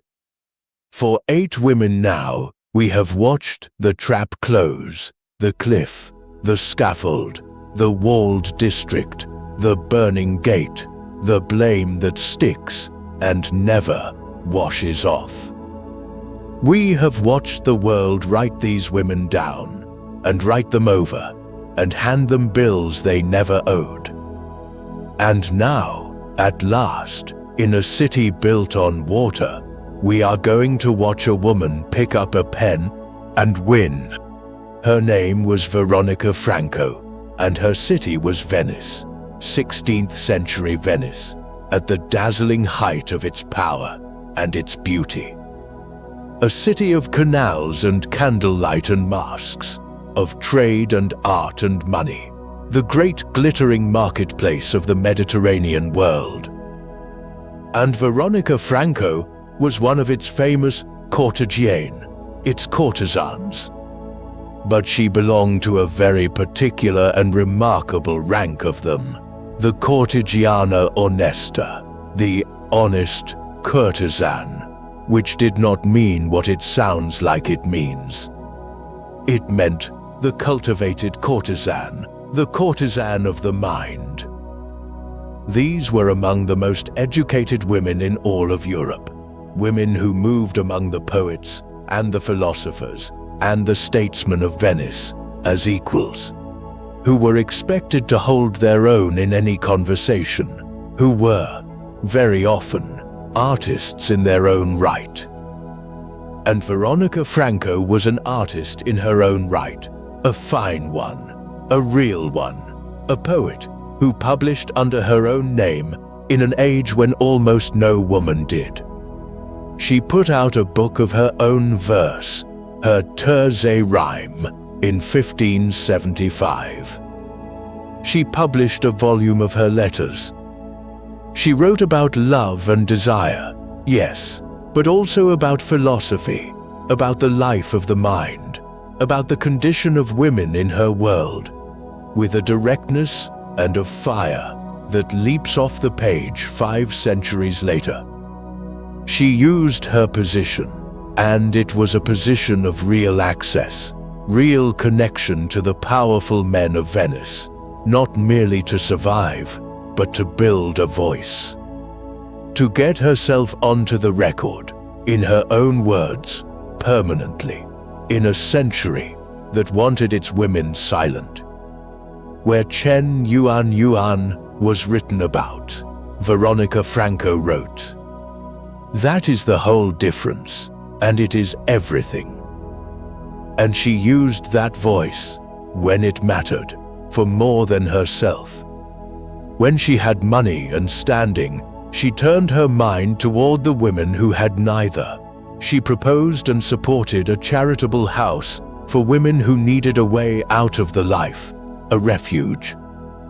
The cleverest woman in the room, using her cleverness on behalf of the women with no room at all. Remember that about her. It matters for what's coming. Because Venice, glittering as it was not spared the horror of its age. And in the years 1575 to 1577, the horror that came for it was one of the worst things that could come for any city in that world, the plague. It swept through Venice, and it did not care about canals or candlelight or the beauty of anything. It killed a staggering portion of the city, tens of thousands of people, so many that the living could barely bury the dead. And like everyone who had the means to run, Veronica Franco fled out of the dying city, away from the contagion, to wait out the horror somewhere the air was clean.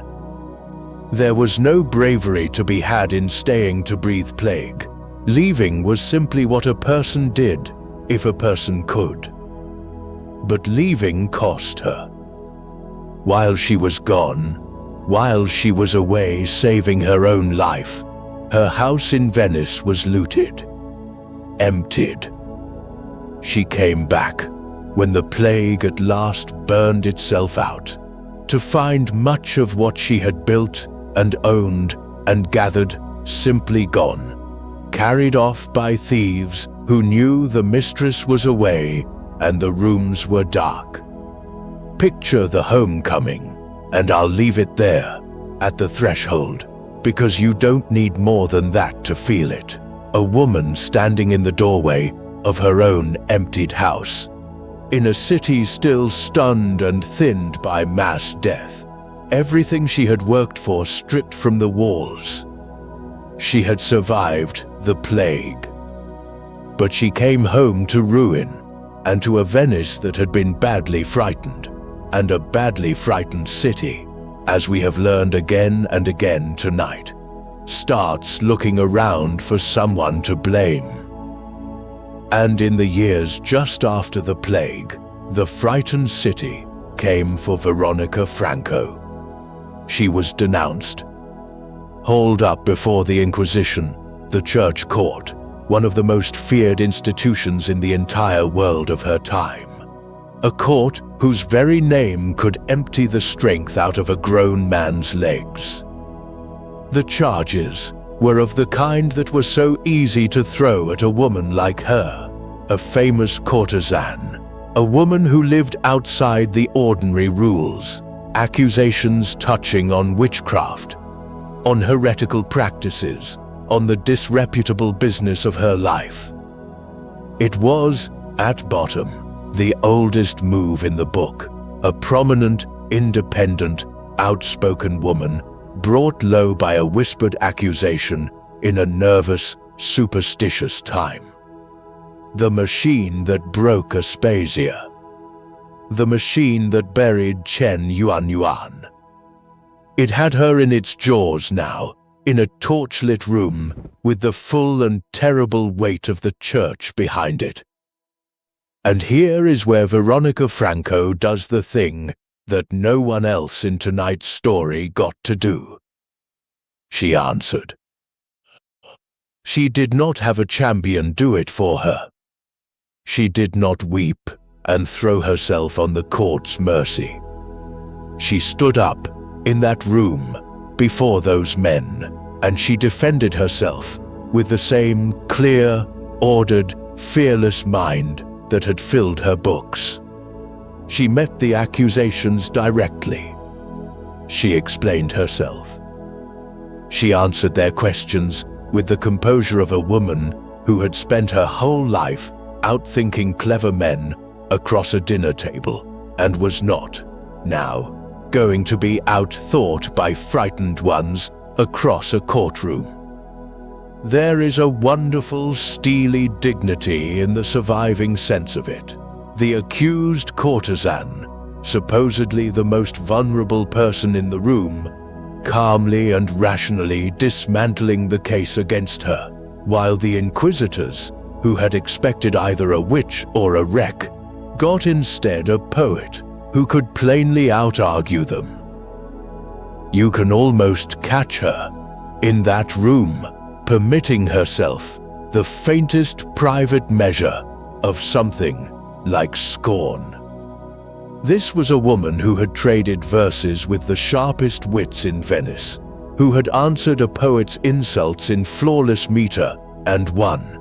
And now here were these grave men, gravely asking her to account for herself, plainly braced for tears or spells, and she simply reasoned with them, coolly, point by point, as though the whole terrifying tribunal were merely one more clumsy man at one more dinner party who had badly overestimated his own cleverness.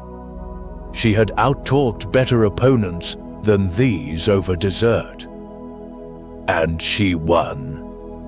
The case against her collapsed. She was acquitted and released, and she walked out of the grip of the Inquisition itself, a free woman, on the strength of nothing but her own voice, her own mind, her own refusal to be anyone's easy victim.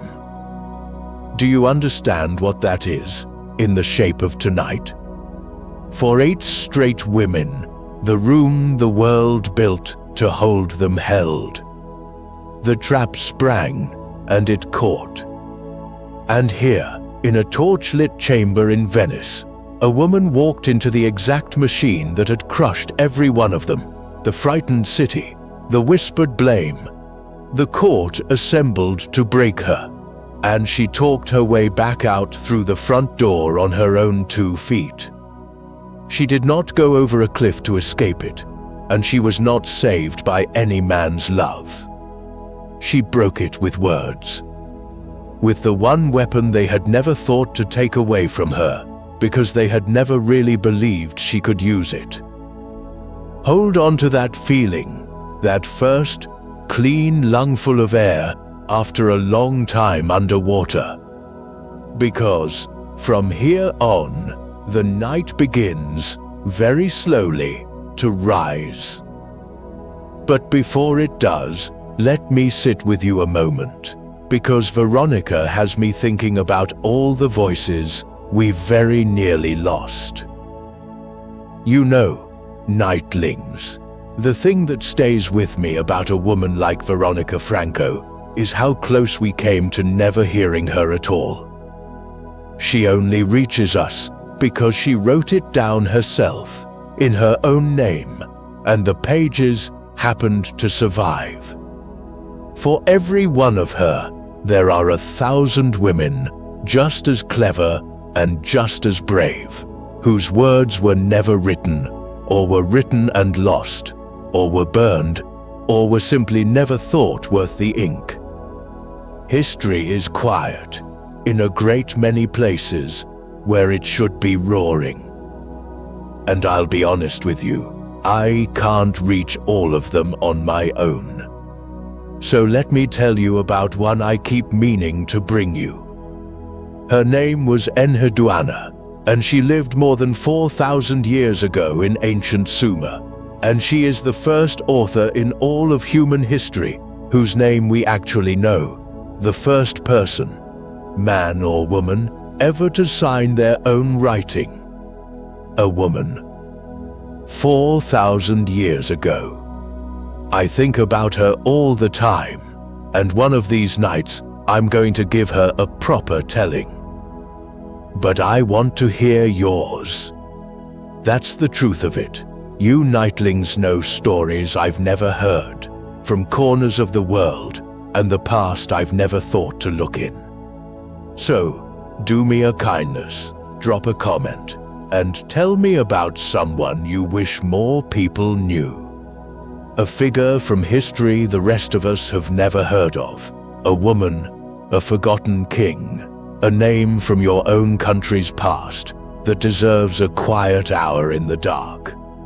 I read them. I really do. And more than a few of the stories I've told on this channel started as a single comment from someone exactly like you.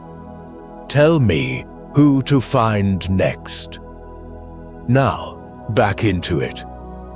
The night is beginning to turn, and the last women are waiting. One who gave everything and was thanked with ruin. One who set the ancient world on fire. And, at the very end, the last door of all, the one who finally, at long last, gets out.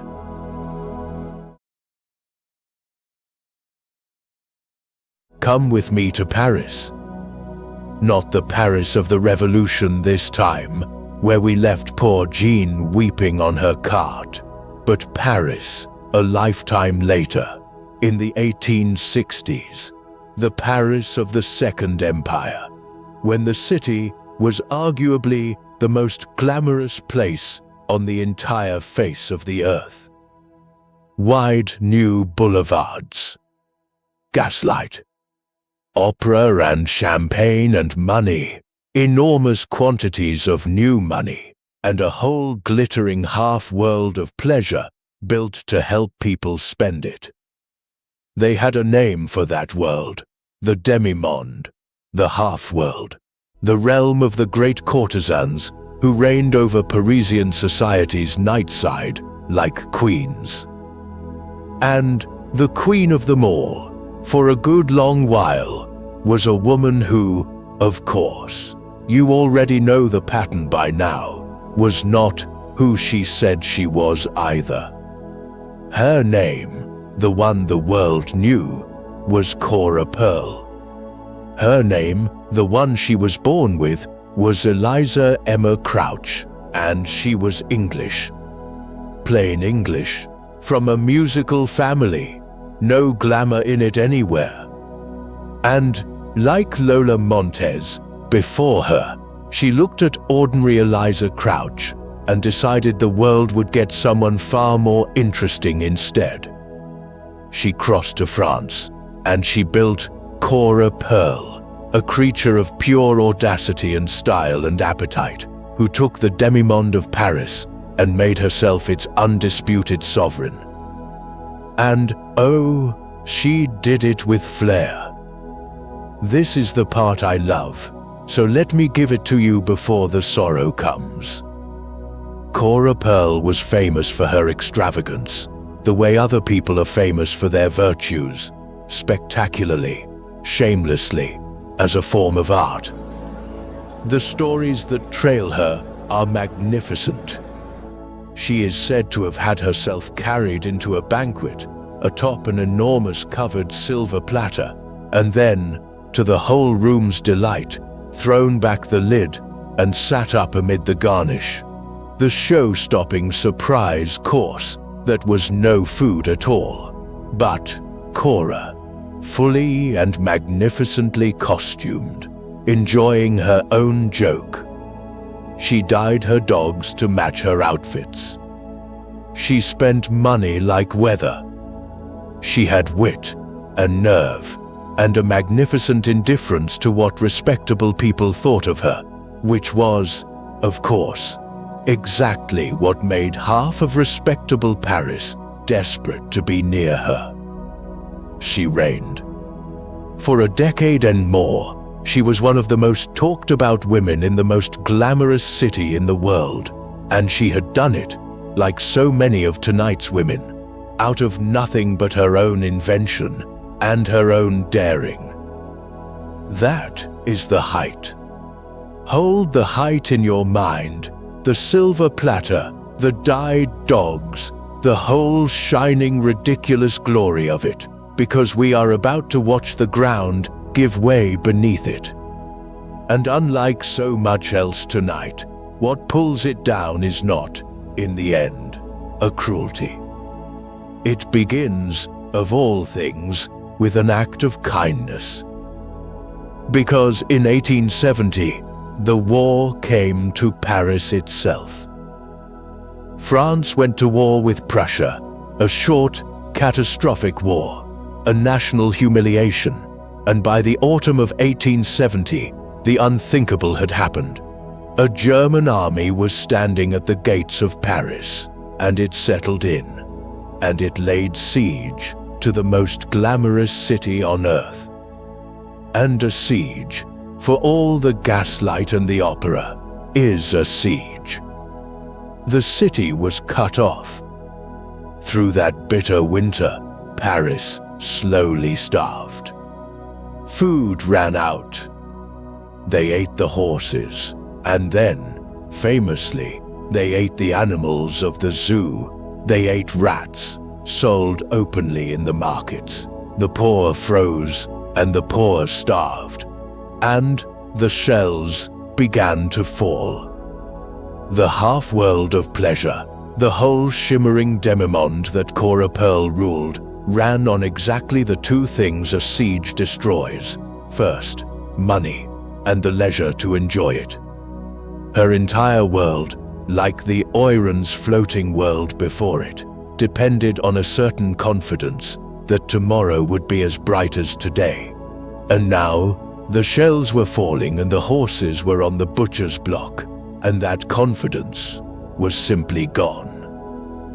And here is where Cora Pearl did a thing that the histories still aren't sure what to do with. A thing that sits a little oddly against the silver platters and the dyed dogs, and is all the more moving for it. It is reported, and I have to be honest, and hand you that word plainly, reported, because this rests on a slender thread of sources, and some careful modern historians leave it out entirely. So hold it a little loosely with me. It is reported that during the siege, Cora Pearl opened her home. That she turned her grand house, the temple of her extravagance, into a hospital. That she took in wounded soldiers and spent her own money to feed and care for them, while the city starved around her. I want to believe it. I'll admit that to you plainly. I want to believe that the great courtesan of Paris, the woman the respectable world sniffed at, looked at the suffering in her freezing city and quietly did more good with her fortune than half the respectable people who despised her. Maybe she did. The evidence is thin, and I won't build you a cathedral on it. But whether it happened exactly so or not, something true sits underneath it, that when the war came, the woman the world used for its pleasure and its gossip had, it seems, more decency in her than the world ever bothered to credit her with. And here is the bitter arithmetic of her life, the thing I want you to sit with. It would not save her. Kindness, in her world, bought a woman like Cora Pearl exactly nothing. The world took her generosity, if she gave it, and forgot it, inside a season. And when her fall came, it came anyway, and no one stood up to mention the hospital. Because the fall, when it came the way it so often did for these women, through a man, and a scandal, and a world only too glad of an excuse to be rid of her. After the war, Paris changed. The Second Empire was gone. The glittering world that had made Cora Pearl its queen was passing. And in 1872, a young man named Alexandre Duval, infatuated with her and financially ruined by that infatuation, having poured a fortune at her feet, came to a crisis in her doorway. What happened is grim, and I'll give it to you carefully and truly, because the truth of it matters, and the legend of it is worse than the fact. In his despair, the young man produced a pistol, and the gun went off, and it wounded him. Not her. He turned his ruin on himself, on her threshold, and he survived it. But the damage was done, not to Cora's body, but to everything else she had. Because Paris, which had adored her, now had its excuse. The scandal was enormous. And a society that is looking for a reason to discard a woman it has finished being entertained by will always find one.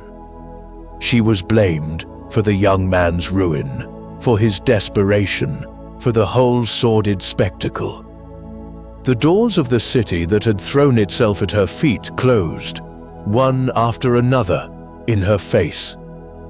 She was expelled from France, and the queen of the demi-monde, the woman carried into banquets on a silver platter, spent her later years in a long, sad decline. Her fortune gone, her glory gone, her city closed to her, moving through cheaper and cheaper rooms.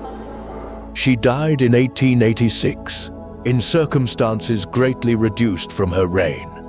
Though, I'll tell you honestly, that a careful biographer or two has pushed back on the old story that she died in absolute squalor. So let me not gild the sorrow past what's fair. It is sad enough at its true size.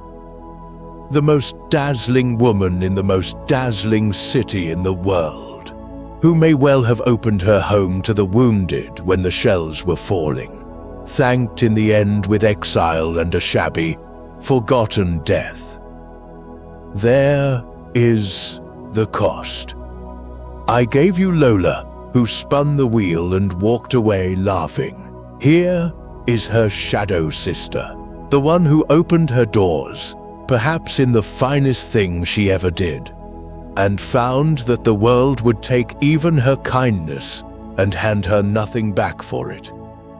Not every brave choice in this world is rewarded. Some of them simply cost you, and the world moves on and forgets it owed you anything. Cora Pearl knew that. She paid it in full. But I promised you the night would rise, and it is going to rise now, loudly, brilliantly, into the single most spectacular image in the whole of tonight's long journey. From a woman whose doors closed one by one in the cold, to a woman who threw a torch and lit up the ancient world.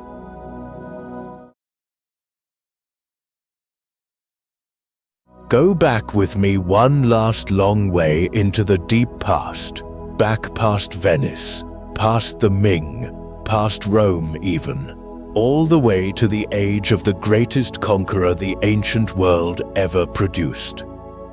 The year is 330 before the Common Era. The man is Alexander of Macedon, Alexander the Great, and he is at the very summit of the most astonishing military campaign in human history. He has marched out of Little Macedon and smashed the greatest empire on earth, the Persian Empire, in a few short, devastating years. He has conquered everything from Greece to Egypt to the heart of Asia. He is, at this moment, not yet 26 years old, and he owns the world. And traveling with his army, because the great campaigns always traveled with a whole world of people in their train, is a Greek woman named Thais. She was a hetaira, that same cultivated Athenian rank we met in Aspasia's story. Educated, witty, quick, a companion to great men, prized for her mind and her presence and her sparkling talk as much as anything. And she was, by all accounts, magnificent company, clever and bold and beautiful. Exactly the kind of woman who could hold her own at a table full of hard-drinking Macedonian generals who had conquered the earth and were very pleased with themselves about it. She had followed the campaign east into legend, and she was there for its most notorious single night. Because in 330, Alexander's army took the ultimate prize. They captured Persepolis, the ceremonial capital of the Persian Empire, the beating, gorgeous heart of everything they had spent years fighting. And I need you to understand what Persepolis was to feel what happened to it. It was one of the wonders of the ancient world. A vast complex of palaces and halls raised up on an enormous stone terrace, columns marching in their hundreds toward the sky, gates guarded by great carved bulls, the walls carved with endless processions of every nation of the empire, bringing tribute to the King of Kings. Cedar beams from distant mountains, gold and lapis, and the accumulated treasure and artistry of the richest empire the world had yet seen, gathered into one breathtaking place. It was the grandest building complex on earth. And Alexander's Greeks and Macedonians, who had grown up on the story of how the Persians had once invaded Greece and burned the temples of Athens to the ground, now held it in the palms of their hands. And then came the night the talk turned to fire. Picture the banquet. The conquerors are deep in celebration, inside the halls of the conquered, the greatest victory feast in the world, held in the most magnificent palace in the world, by men who cannot quite believe they have won it all. There is wine, oceans of wine, the heavy resinous wine of the ancient world, drunk far past sense. There is music. There is the roar of thousands of victorious soldiers and their companions, echoing off those carved stone walls, under those cedar beams, among the treasures of a fallen empire. And somewhere in the heat and the noise and the wine, the talk turns, as the talk of conquerors deep in their cups so often turns, to vengeance, to the old wound, to what the Persians did to Greece all those years ago, when they were the burners and the Greeks were the burned. And here is where Thais steps into legend. The story, as the ancient historians Diodorus and Plutarch and Courtesan all tell it, is that Thais stood up at that banquet, flushed and brilliant and daring, and made a toast. That, she said, it would be a sweet and fitting thing, a beautiful revenge, if the hand that set fire to the palace of the Persian kings were the hand of a woman in the conqueror's train, that she, a Greek, who had lost so much to Persia, should be the one to answer the burning of Athens with the burning of Persepolis. And the drunken, roaring hall took up the cry. And Alexander himself, young, wine-warmed, swept up in it, rose, and led the way. And they took torches from the banquet in their hands and went out reeling into the night, a laughing, blazing procession. And they set the greatest palace in the world on fire. And it burned. The cedar court, and the flames climbed those 100 columns, and the halls that had stood in glory for 2 centuries went up into the dark.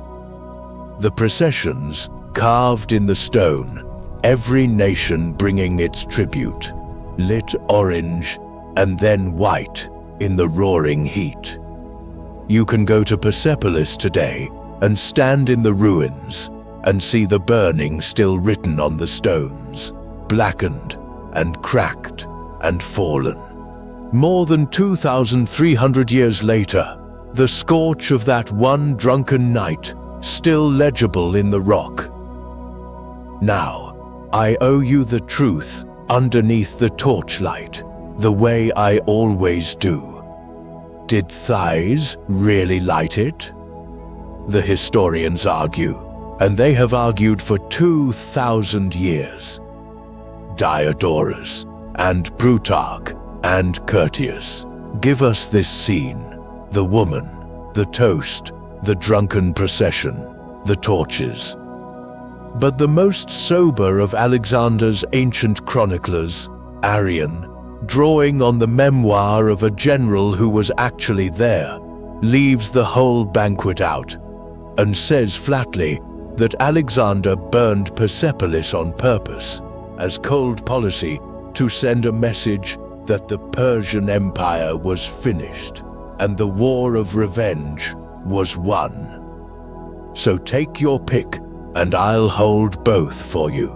Either the fire was a deliberate act of state that later ages dressed up in the far better story of a beautiful woman and a wild toast, or a drunken party truly did spiral into one of history's most spectacular acts of destruction, sparked by a clever woman's dare.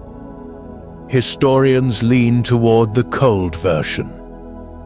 The world has always preferred the fire.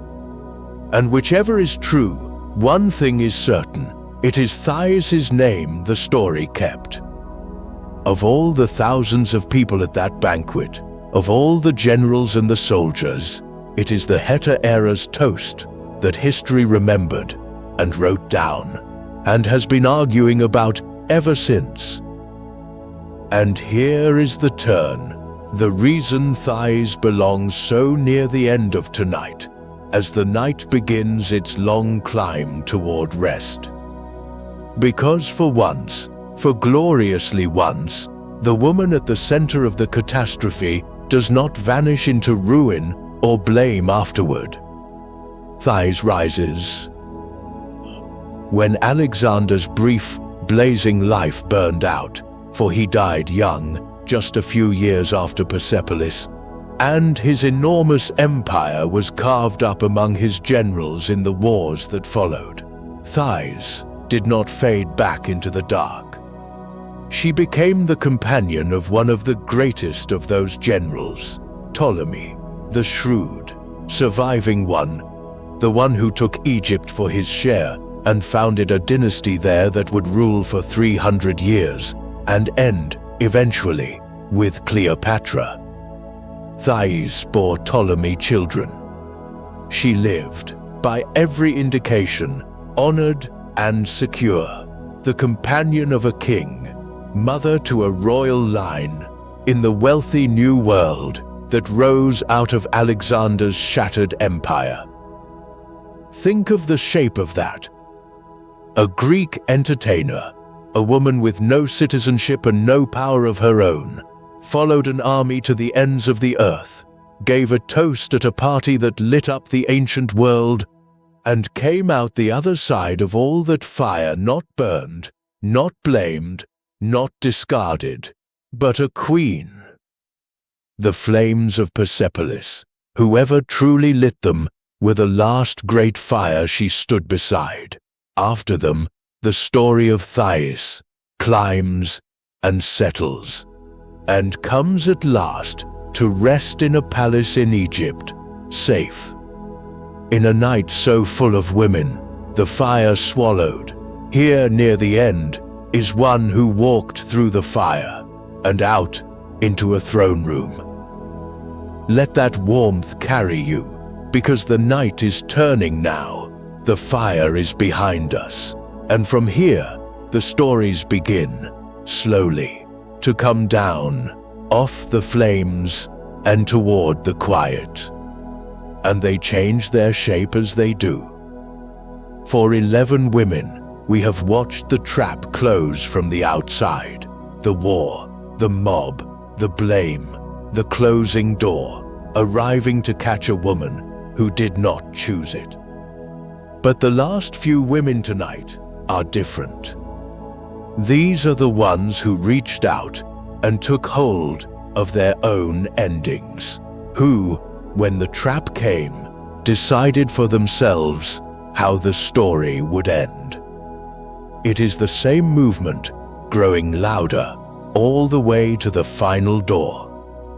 And it begins in China again, in the same terrible year we already visited once, but with the exact opposite of the woman we found there.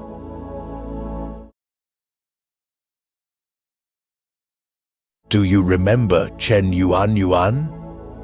The face they blamed for a dynasty, the woman the poets wrote over, until the real person almost vanished under the legend. I want to take you back to that same doomed world, the last days of the Ming, the same collapse, because living through it at the very same time was another celebrated courtesan of the Qinhuai pleasure quarter. And she is Chen Yuan's mirror image. Her opposite in every way that counts. Because where Chen was passed from hand to hand and written out of her own story, this woman seized the pen and wrote her own, and then, at the end, wrote her own last line, too. Her name was Liu Rushi, and she was, by any measure, one of the most brilliant women of her age. Not merely a beauty, though she was that, but a genuine artist, a poet, and a painter of real and lasting distinction, whose work was admired by the finest minds of the late Ming and is still studied and treasured in China today. She had come up from the very bottom, sold into the courtesan world as a child, exactly the trap we have seen close on so many tonight. But Liu Rushi turned that world into a school. She read everything. She wrote constantly. She moved among the great scholars and poets and officials of the age, not as an ornament, but as their equal in wit and their superior in nerve, trading verse with them, debating them, holding her own and then some in the most rarefied intellectual company the empire had to offer. She was known for her fierce independence, her sharp opinions, her habit of dressing in scholars' robes and speaking her mind as freely as any man in the room. Let me give you a picture of the kind of thing she did, because it tells you everything. There is a famous account of how she first came to the great scholar who would become her husband, that she arrived at the estate of Qian Qianyi, that towering literary eminence, not as a woman presenting herself for his approval, but dressed in the blue gown and cap of a male scholar, a young man come to talk poetry with a master. She matched him, line for line.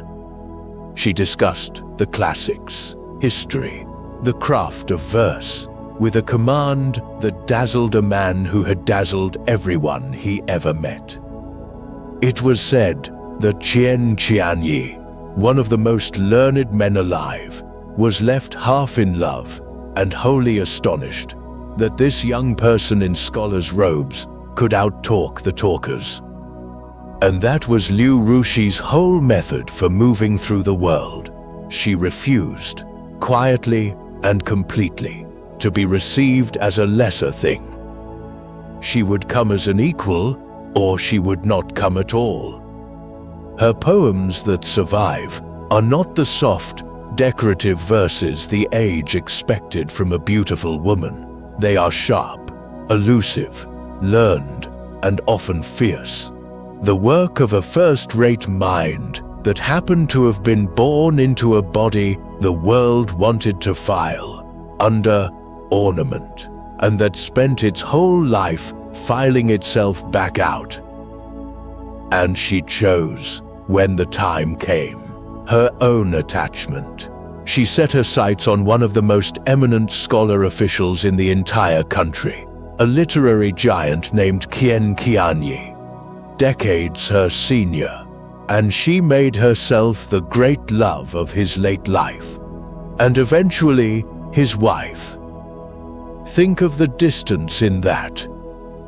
A girl sold into the pleasure houses made herself the chosen companion of one of the most celebrated intellectuals of the Ming, on nothing but the force of her own mind and will. I mean, she authored her own rise. That is who she was before the sky fell. Hold that, the woman who wrote her own story, Against Poor Chen Yuanyuan, written by everyone but herself, and you already feel the difference. And then the sky fell. The same collapse, 1644, the Ming crumbling, the Qing armies pouring down from the north. And by 1645, it had reached the great southern city where Liu Rushi and her husband lived. The conquest was at the gate. The dynasty they had both been loyal to their whole lives was ending. And in that moment came the scene that fixed Liu Rushi in Chinese memory forever. The story goes, and I'll flag it gently, as the cherished, oft-told account it is, that as the city fell, Liu Rushi went to her husband with a terrible, clear-eyed proposal. That the honorable thing, the loyal thing, for two servants of a dying dynasty, was to die with it, rather than live under the conqueror. She proposed that the two of them drown themselves together, there and then, in the pond of their own garden, to go out clean as loyalists, rather than bend the knee to the Qing. And she is said to have walked to the water's edge, fully ready to do it. And her husband, the great scholar, the literary giant, the towering intellect, went to the water and felt it and hesitated. And he said, so the story goes, that the water was too cold. The water was too cold. And so he did not do it. He turned back from the pond, and not long after, he shaved his head in the Manchu style and went to serve the new Qing dynasty, the very conquest he had sworn to oppose. A choice that stained his great reputation for the rest of history.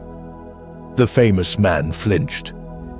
And it was the courtesan, the woman he had lifted up out of the pleasure quarter, who had been ready to die for the principle he only wrote about.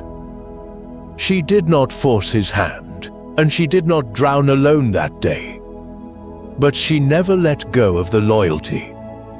Through the years that followed, Liu Rushi is remembered as the one who kept the old faith burning steadiest, who quietly supported the loyalist resistance, and who is remembered as the moral engine pushing her husband back toward the Ming cause. And push. He did come in his way. For all his outward surrender, Qian Qianyi himself was drawn, in the years after, into the dangerous work of anti-Qing resistance. And it is Liu Rushi, whom the accounts credit as the conscience at his shoulder, the one who never let the old loyalty go cold, who held, inside a household that had bent the knee to the thing she had been willing to die for at the pond. And this was no small or safe thing to do in those years. The Qing conquest was not gentle to those who resisted it, and the loyalist cause was a losing, hunted, dangerous business. Men lost their heads for far less than sheltering a rebel's letters. Qian Qianyi himself, for all his outward collaboration, was at one point arrested and imprisoned under Qing suspicion, and it is Liu Rushi who is remembered, in the accounts, as the steady one through that ordeal, the one who petitioned and schemed, and, by some accounts, spent to get him free, who did not fall apart. She is said to have quietly funneled her own money toward the resistance, to have kept lines open to the loyalists still fighting in the south, to have been, inside that grand, compromised household, a small, secret engine of defiance that never switched off. The great skill the world had first prized her for, her charm, her art, her presence, had by now become something else entirely, a spine, a conscience. The moral center of a marriage to a man the world called great, and she, perhaps, saw more clearly than anyone. History gave him the titles and the fame. But when you read the story now, it is impossible not to feel that the real steel in that house was hers. Her husband died in 1664, and in the very hour of his death, the trap that had waited her whole life finally sprang from inside her own house, exactly as it had for Madame du Barry. Because the moment the great man was gone, his clan descended on the widow. Members of his own family, greedy for the estate, moved to seize the household's wealth and to strip Liu Rushi of everything, her property, her standing, the security of her young daughter. They pressed in on her, a woman alone, with no husband left to shield her, and a whole rapacious family arrayed against her. It was the oldest trap in this entire night, the walls closing in from within, the household turning on the woman inside it. And Liu Rushi, faced with it, did the thing she had been ready to do at the pond 20 years before. She authored her own ending, this time for real, and this time entirely on her own terms. Rather than be broken and dispossessed, she took her own life, and she did it, the accounts tell us, as a deliberate and strategic act. Her death exposed the clan's greed, brought the authorities down on them, and protected her daughter and the estate in a way her living presence no longer could. It was not to spare. I want to be careful and clear about that, because it matters. It was a last, fierce, calculated move by a woman who had spent her whole life refusing to let others write her story, a final act of authorship, using the only leverage the world had left her. She chose the pen's last stroke herself. And here is the part that makes her, to me, the perfect answer to Chen Yuanyuan. Because Chen was erased by the poets. But Liu Rushi was resurrected by a scholar. 300 years after her death, one of the greatest historians of modern China, a brilliant, nearly blind old man named Chen Yingqi, working in his final years, devoted an enormous, monumental biography to her.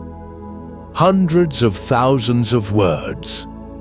He saw in this late Ming courtesan not a footnote, not a scandal, but a mind and a conscience worth a lifetime's final labor to recover. A woman whose loyalty and independence and moral clarity outshone the famous men around her. Think about what that means, because it is one of the quietly astonishing things in this whole long night. Here was one of the towering intellects of the 20th century, old and going blind, choosing, Out of everything in 3,000 years of Chinese history, he might have spent his last strength on to spend it on her. On a woman who had been born sold, filed under courtesan, dismissed by her own age as a beautiful diversion. He read her poems and her letters and the scattered traces of her life, and he found in them a spirit he considered worth more than the reputations of the great men who had looked down on her. A woman who embodied, he felt, the independent conscience of a whole culture at the moment it was being crushed. He gave her back to history in full, in a book so vast and so devoted that it became a monument in its own right. The woman who wrote her own ending got, at last, the reader she deserved, 3 centuries late, but complete. Chen Yuanyuan vanished under other people's words. Liu Rushi outlasted hers and reached us whole. From a woman who chose her ending in a falling Chinese city, to a woman who was handed the very same guillotine that took our weeping Jean and simply refused to climb the steps.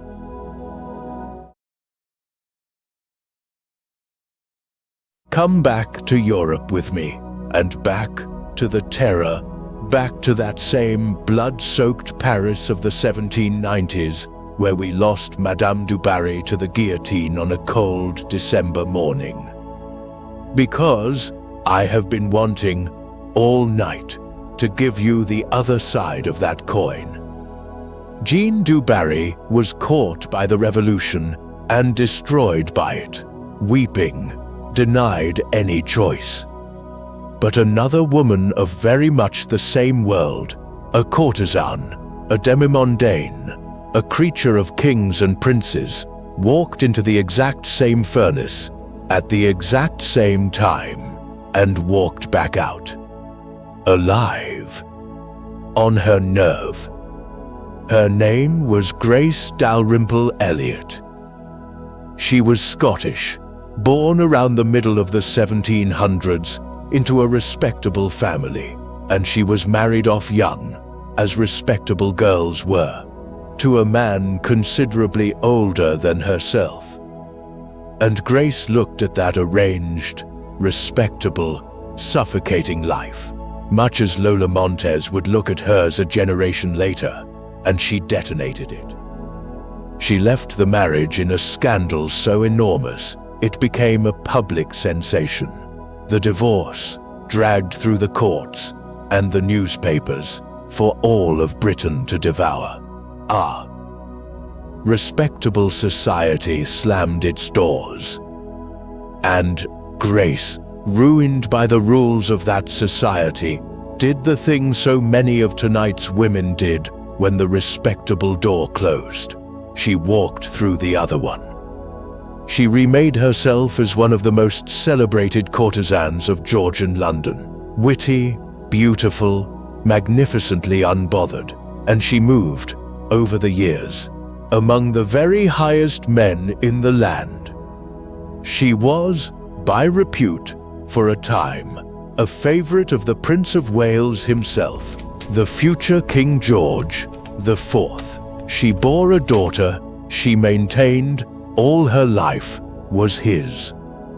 She was tall, strikingly so, Dally the Tall. The town nicknamed her elegant, sharp-tongued, and utterly self-possessed.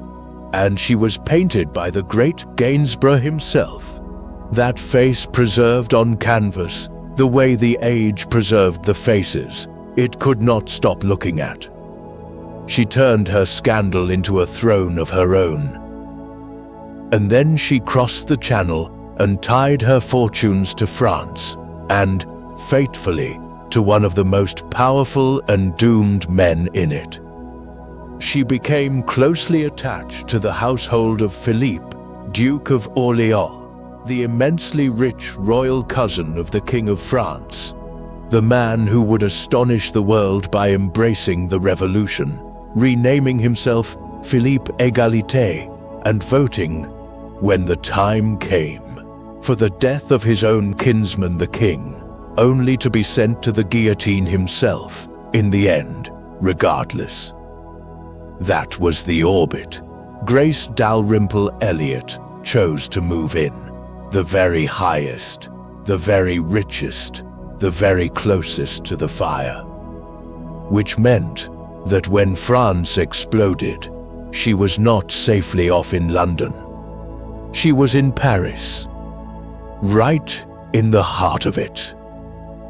Now, a great deal of what we know about Grace comes from Grace, from a memoir she wrote late in life about her adventures. And I have to hand you that caution the way I always do. A memoirist telling her own daring story is not a neutral witness, and historians suspect she polished her own courage to a high shine and placed herself closer to the center of great events than she may truly have stood. So take the tale with that grain of salt.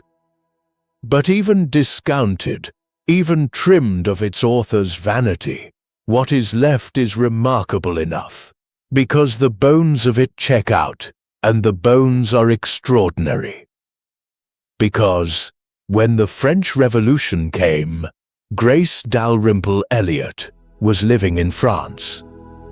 And unlike so many who fled, she stayed, through the fall of the monarchy, through the rise of the terror, right in the heart of Paris, as the guillotine did its daily work, and the same machine that was grinding toward Madame du Barry ground all around her.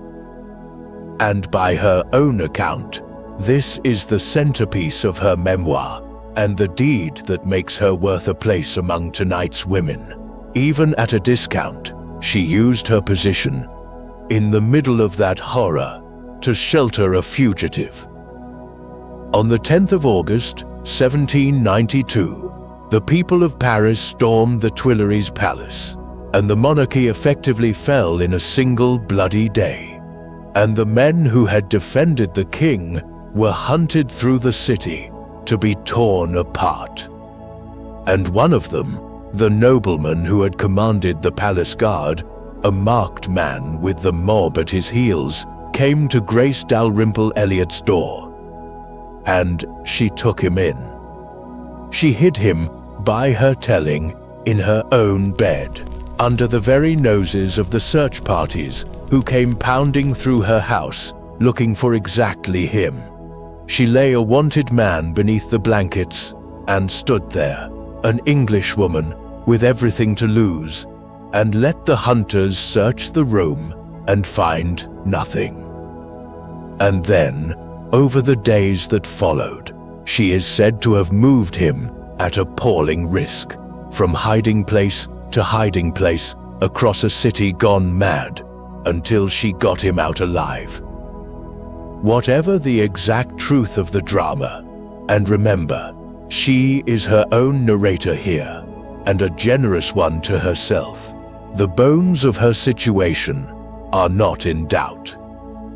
She was moving through revolutionary Paris as the known intimate of the Orléans household, a foreign woman of the old scandalous world, in the season when suspicion alone was a death sentence, doing the single most dangerous thing a person could do in those years, quietly, deliberately defying the terror's appetite for blood. And the terror noticed. She was arrested. She was imprisoned, thrown into the crowded, stinking, waiting prisons of revolutionary Paris, the same antechambers of death through which so many passed on their way to the blade. This is the very machine that took Jean. Grace sat inside it for months, listening, as everyone in those cells listened, for her own name to be called for the tumbrils. She had every reason to expect the ending that the weeping woman on the cart had already met. The door had closed on her exactly as it closed on du Barry. But Grace Dalrymple Elliott had one thing on her side that Jean, at the last, did not time and the turning of it. She was held for many months, moved through more than one of the crowded, fetid, makeshift prisons. The revolution had improvised out of convents and colleges to hold the flood of the accused, rooms packed with aristocrats and priests, and ordinary, unlucky people, everyone listening every single day for the clerk to appear in the doorway with the list and to read out which of them would ride the tumbrils that afternoon. By her account, her own name reached that list. By her account, she came within a hair, within days, within the ordinary machinery of the Terror's routine, of the exact fate that took Madame du Barry. The door had closed on her precisely as it had closed on Jean. And then the calendar saved her. Because she held on through the imprisonment, through the fear, through the long grinding wait, and while she waited, the terror finally consumed the man who ran it. In the summer of 1794, Robespierre himself fell to the same blade he had fed so long, and the fever broke, and the killing wound down, and the prison doors began, slowly, to open. And Grace Dalrymple Elliott walked out of one of them, alive. She survived. Where du Barry wept on the scaffold, Grace outlasted the very thing that killed her, not through a great dramatic act, but through nerve and endurance, and the sheer refusal to stop existing until the storm had passed.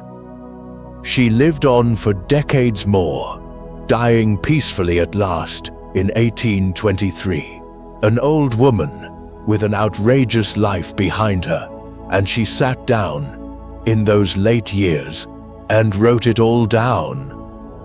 She put her own account on the record, in her own words, her own version of her own daring, so that the woman the respectable world had tried to erase with a scandal would reach us, instead, as the heroine of her own memoir. She may have burnished it. Of course, she burnished it. She had earned the right.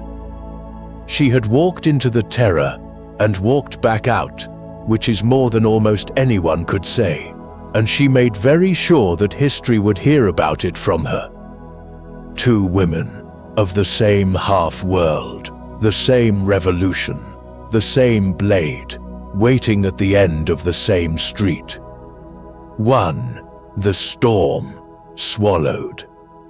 One, the storm could not keep. Sometimes, the only difference between the tragedy and the escape is which of them the calendar happened to save, and the refusal, while you wait, to break.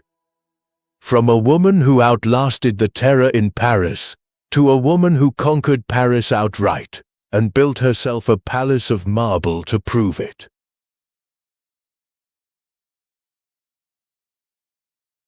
For our next to last woman, I want to give you the most spectacular rise in the entire night, a climb so steep and so complete that it still leaves a monument you can walk past today.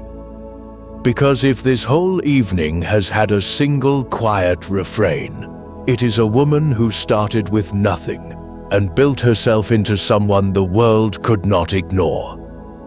And no one, not du Barry, not Cora Pearl, not Lola Montez, ran that climb further or harder than the woman who called herself La Paiva. She was not born La Paiva. She was not born to anything at all. She came into the world around 1819 as Esther Lachman in the Jewish ghetto of Moscow, poor, in a poor and confined and precarious corner of the Russian Empire, about as far from the marble and the gaslight of imperial Paris as a human being could possibly begin. There was nothing in that beginning. No name, no money, no station, no visible door of any kind.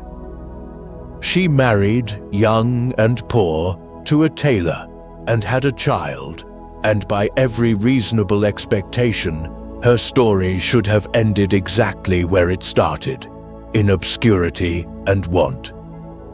And Esther Luckman looked at that and refused it, with a cold and towering ambition that is honestly a little breathtaking to contemplate. She left.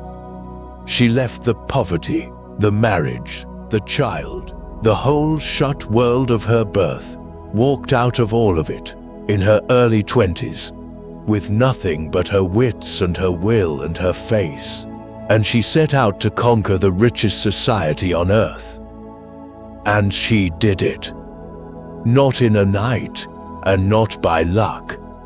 She did it slowly, deliberately, ruthlessly, over long years and across whole countries, Paris and Germany and London and Paris again, climbing rung by calculated rung through the great cities of Europe and the glittering demimonde that ran beneath their respectable surfaces.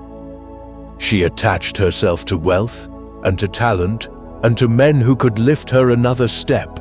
She learned the languages, the manners, the whole grammar of a world that had been built to keep out girls like her, and she mastered it more completely than the people born inside it.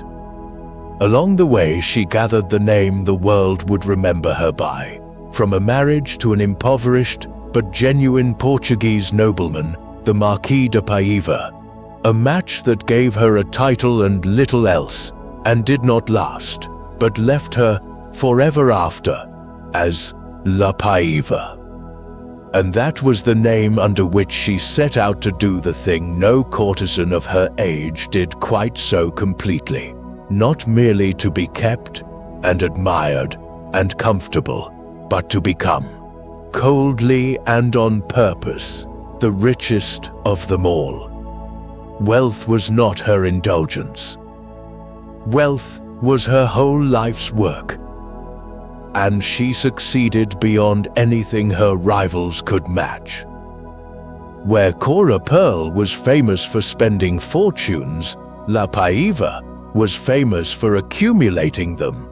She was the shrewdest, hardest-headed businesswoman of the entire demimonde, and she amassed, over her career, a fortune of genuinely colossal size.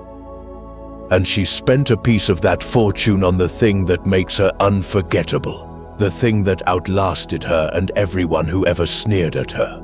She built a palace. On the Champs-Élysées, the grandest avenue in Paris, arguably the grandest avenue in the world, La Paiva raised a private mansion so opulent that it stunned even that gilded, jaded city.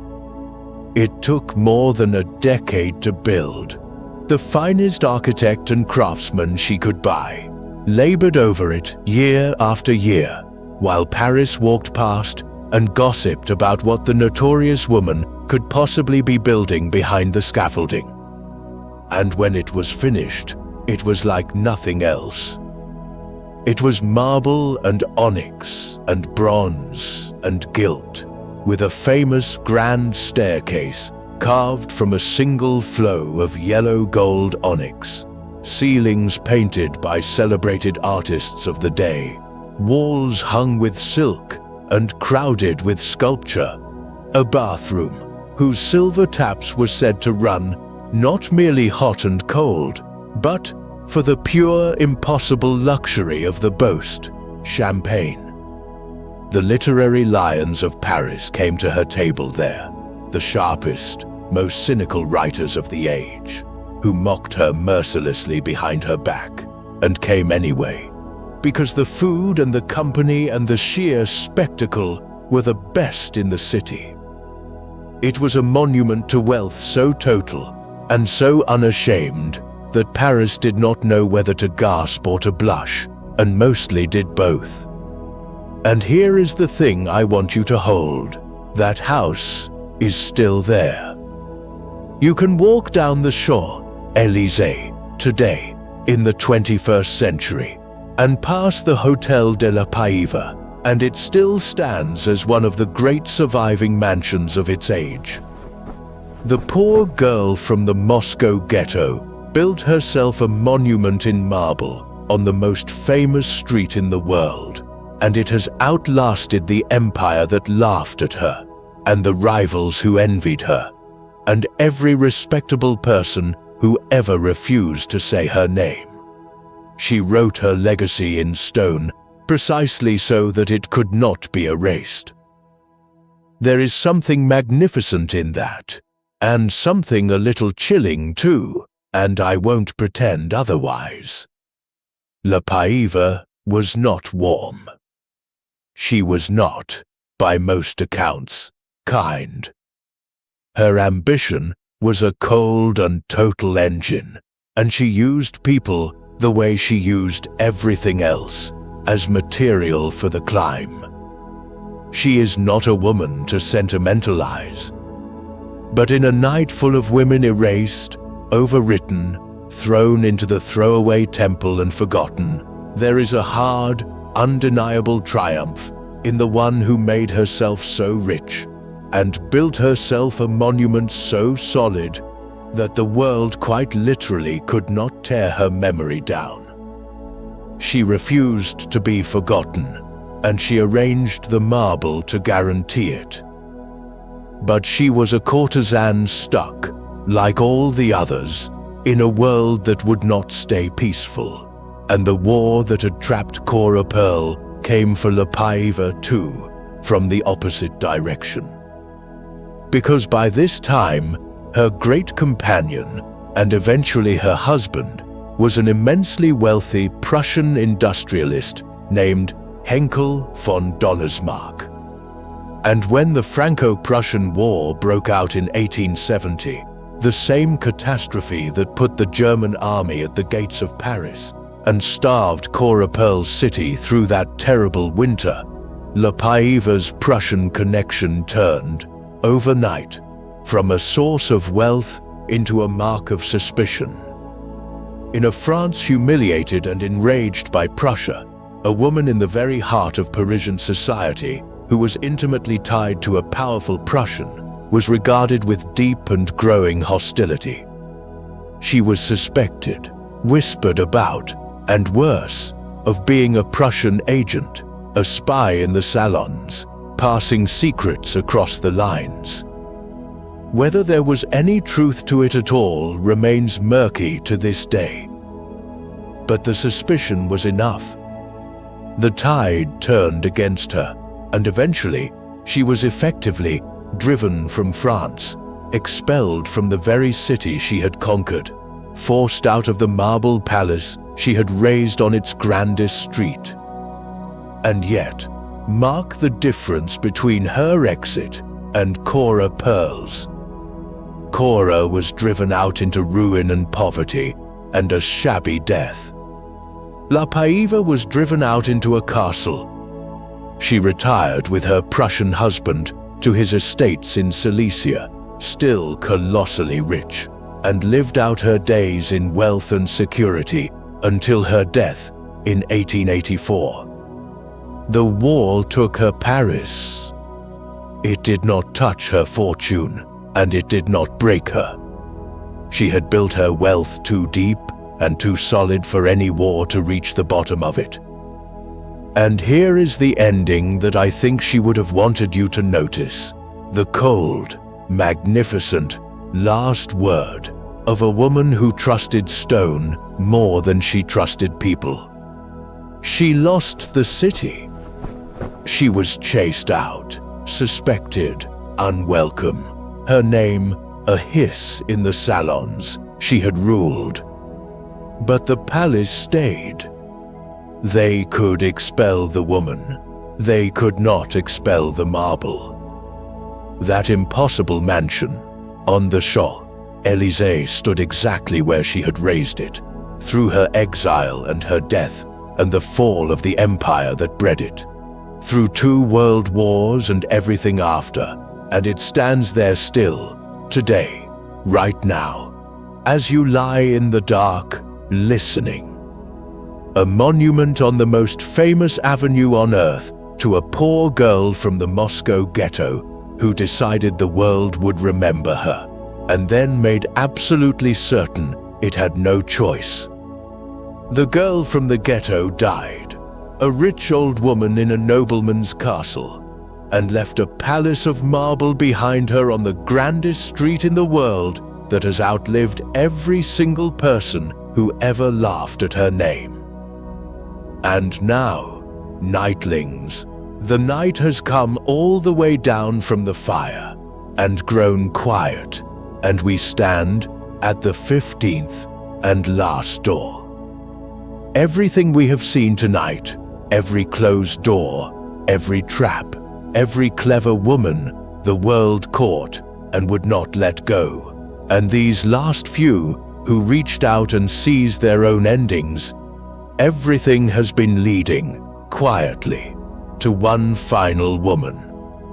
The one I promised you at the very beginning.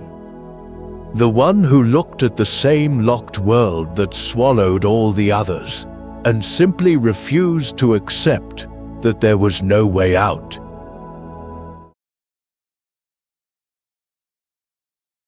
We end tonight on the water, on the great grey-green swell of the South China Sea at the very start of the 1800s, and with a woman whose name, at the beginning of her story, we do not even properly know. That is where she starts, nameless or near enough. She was born around the year 1775 into the floating poverty of the Canton coast, the world of the boat people, the vast population who lived their whole lives on the water, in the harbors and river mouths of southern China, born on boats, married on boats, dying on boats, looked down upon by the people of the land as the lowest of the low. And she grew up to work in one of the floating flower boats of Canton, the pleasure houses on the water, as a courtesan. Which is to say, she began her life at almost precisely the same starting line as so many of tonight's women. A beautiful, clever girl at the very bottom of a hard world, valued for her face, owned in all the ways that mattered, with every visible door already shut. If you had walked past her flower boat in the harbor at Canton in the year 1800, and someone had told you that this woman would end her life as the single most powerful pirate who ever lived, and would beat 3 empires to do it, and would then walk away from all of it, rich and free and old, you would have laughed. Nothing in the setup of her life pointed anywhere but down. History does not even give us her birth name with certainty.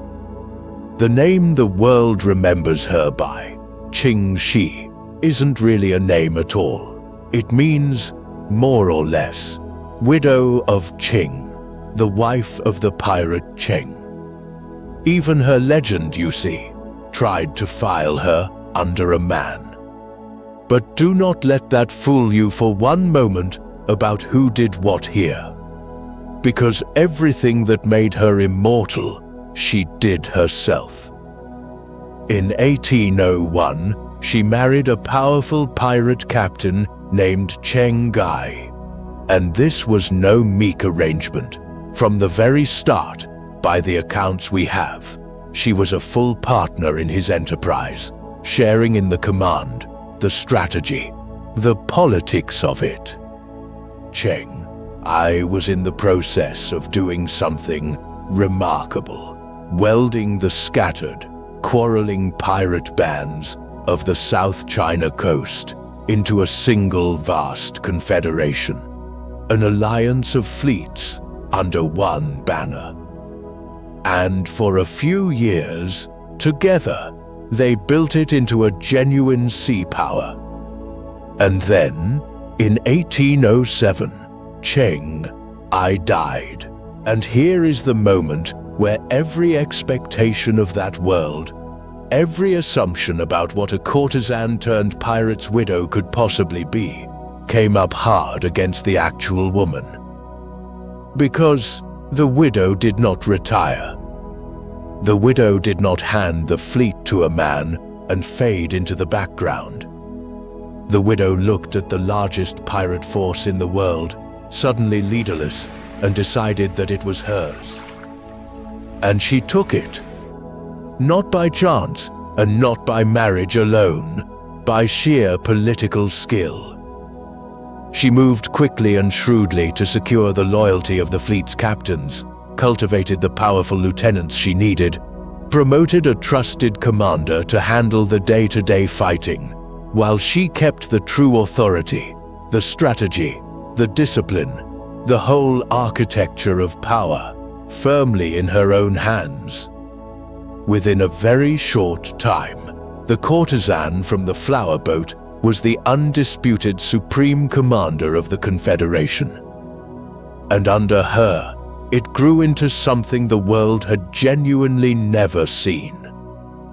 Let me give you the scale of it, and I'll give it to you as a range, the way the honest sources do, because the numbers from that world are slippery, and the truth is astonishing enough, without me pretending to a false precision.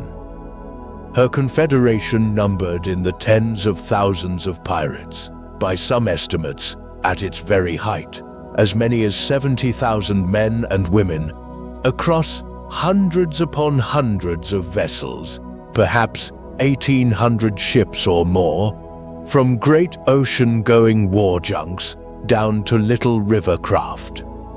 Tens of thousands of fighters, answering through her captains to one former courtesan.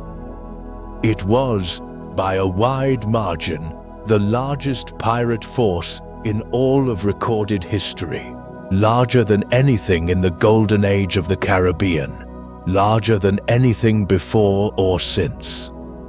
Blackbeard, in the Atlantic, commanded a few hundred men at most. Qing Shi commanded a floating nation. And she ran it like a nation. That is the part that tells you what kind of mind she really had. She was not a chaos queen presiding over a mob. She imposed a strict written code of laws on the entire Confederation, and she enforced it with iron consistency.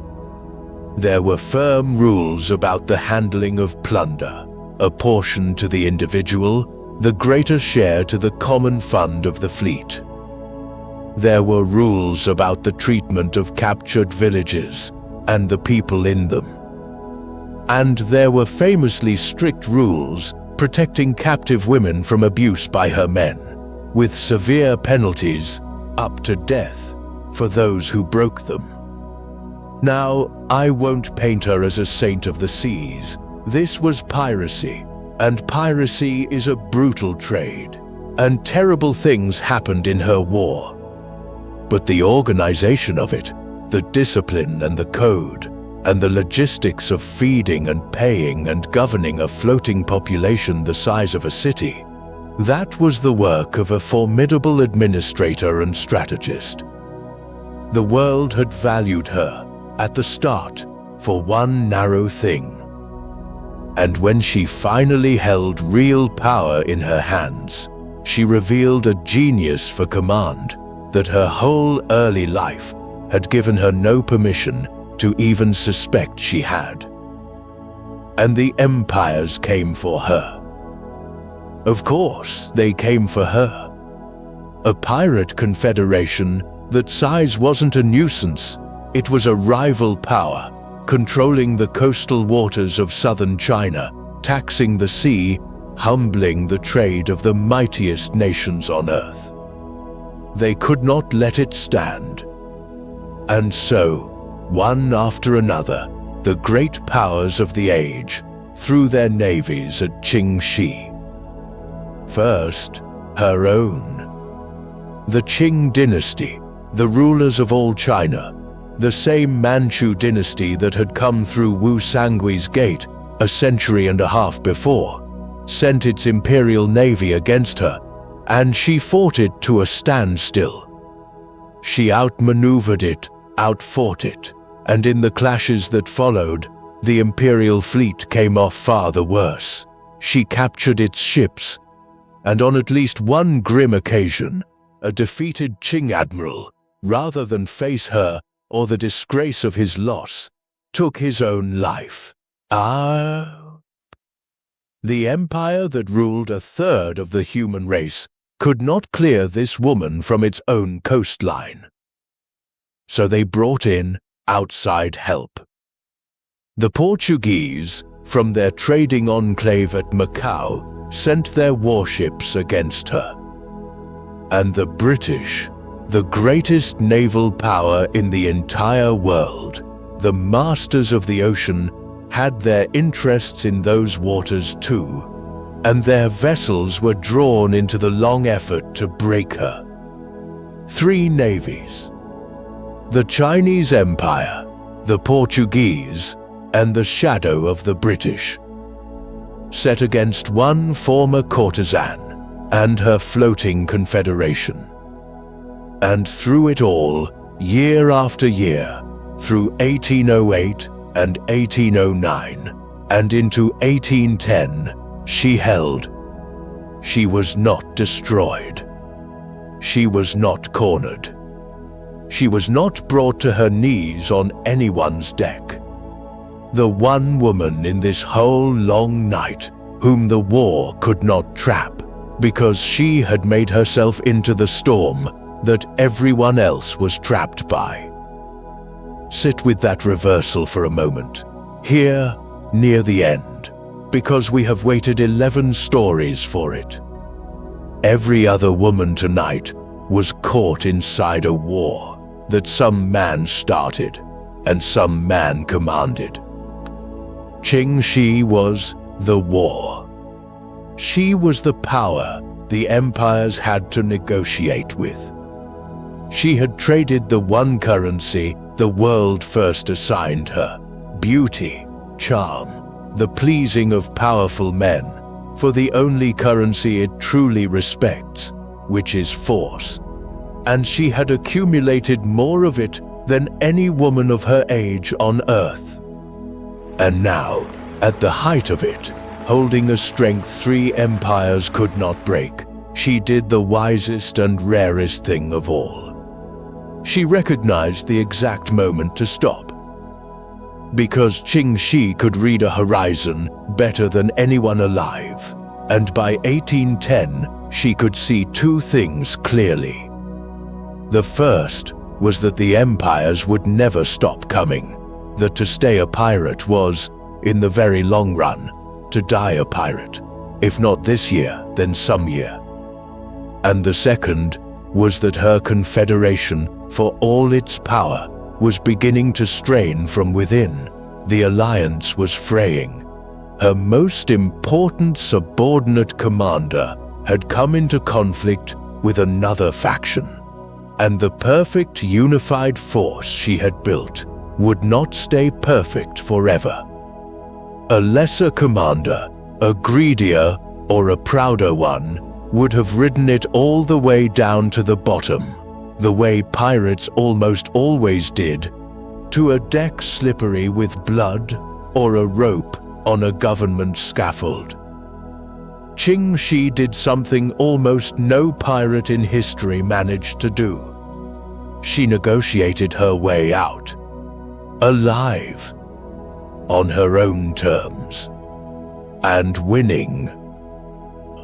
In the spring of 1810, she opened talks with the Qing authorities, and she did it, characteristically, from strength, and reportedly went in person to the negotiations.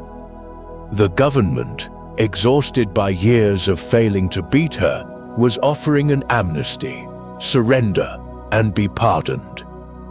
and Qingxi sat down at that table, not as a supplicant begging for her life, but as a power broker settling terms. And the terms she won were extraordinary. She and the great mass of her pirates would receive a full pardon, no mass executions, no vengeance.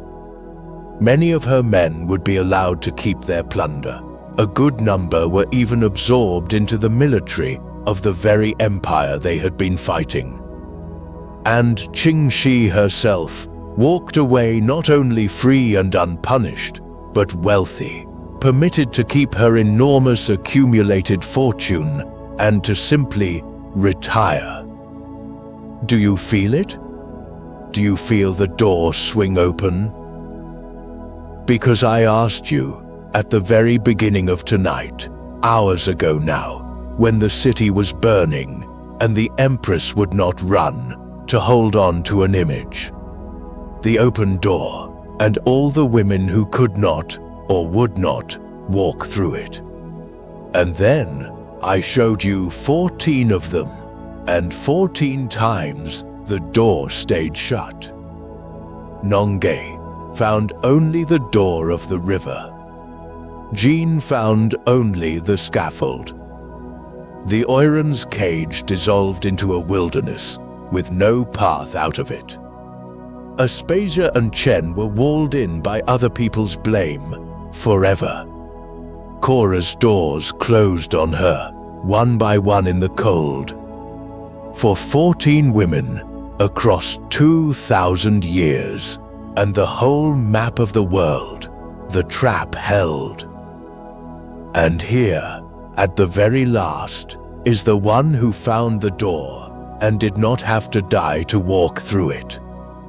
Qingxi looked at the locked world that had swallowed every woman before her, and she did not accept that the only ways out were the cliff or the scaffold or the slow forgetting.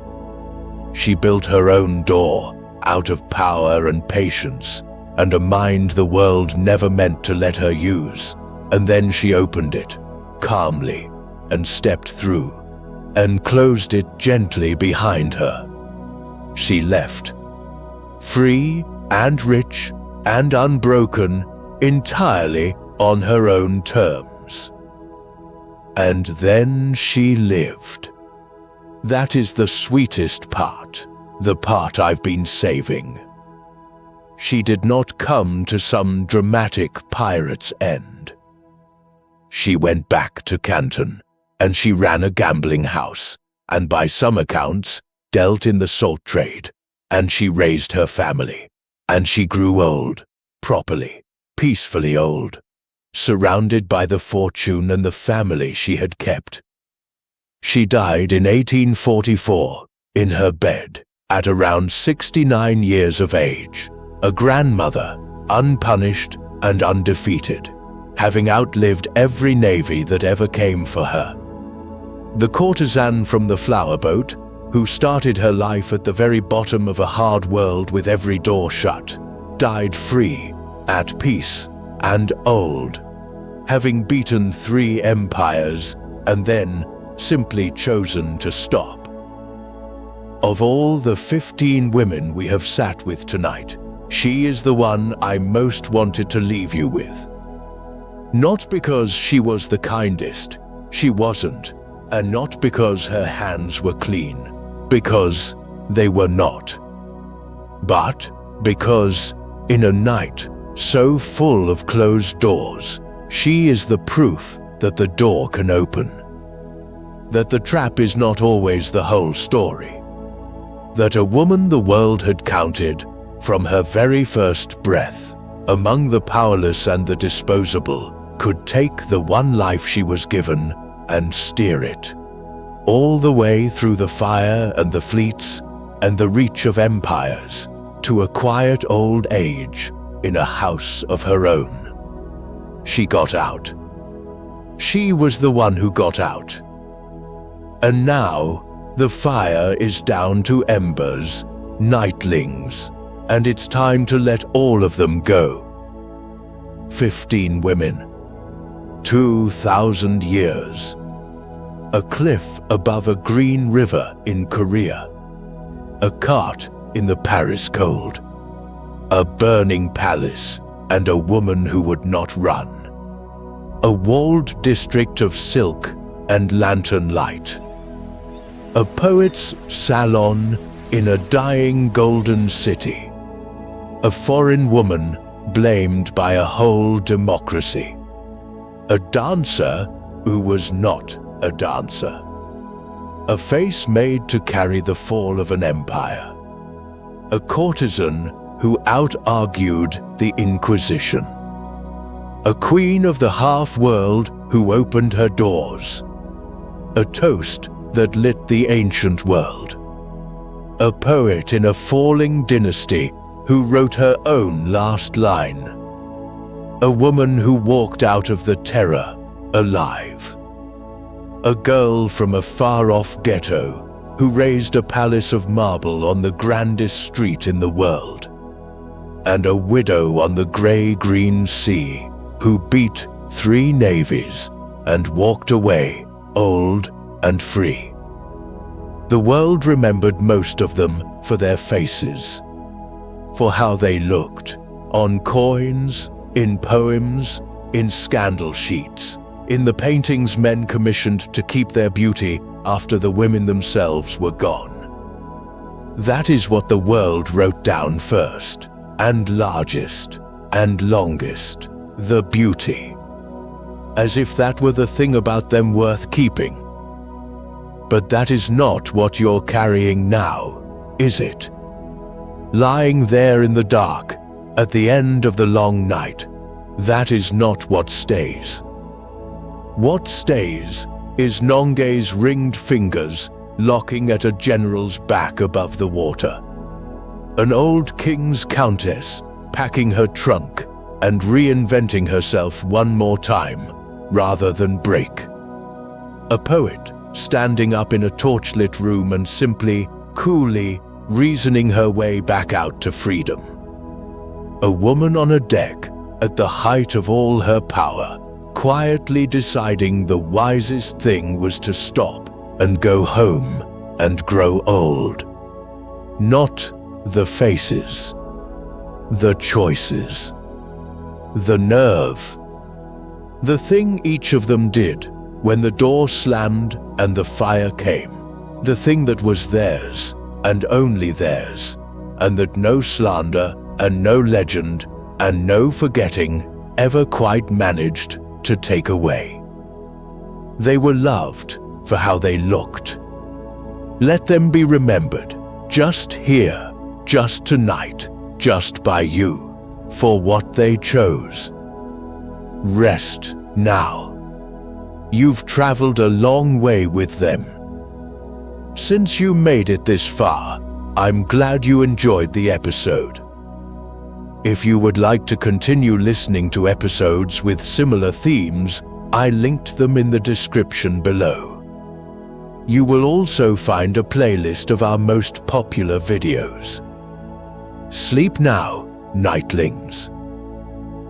And wake up, as always, a little stronger and a little wiser. The story is done, but yours continues.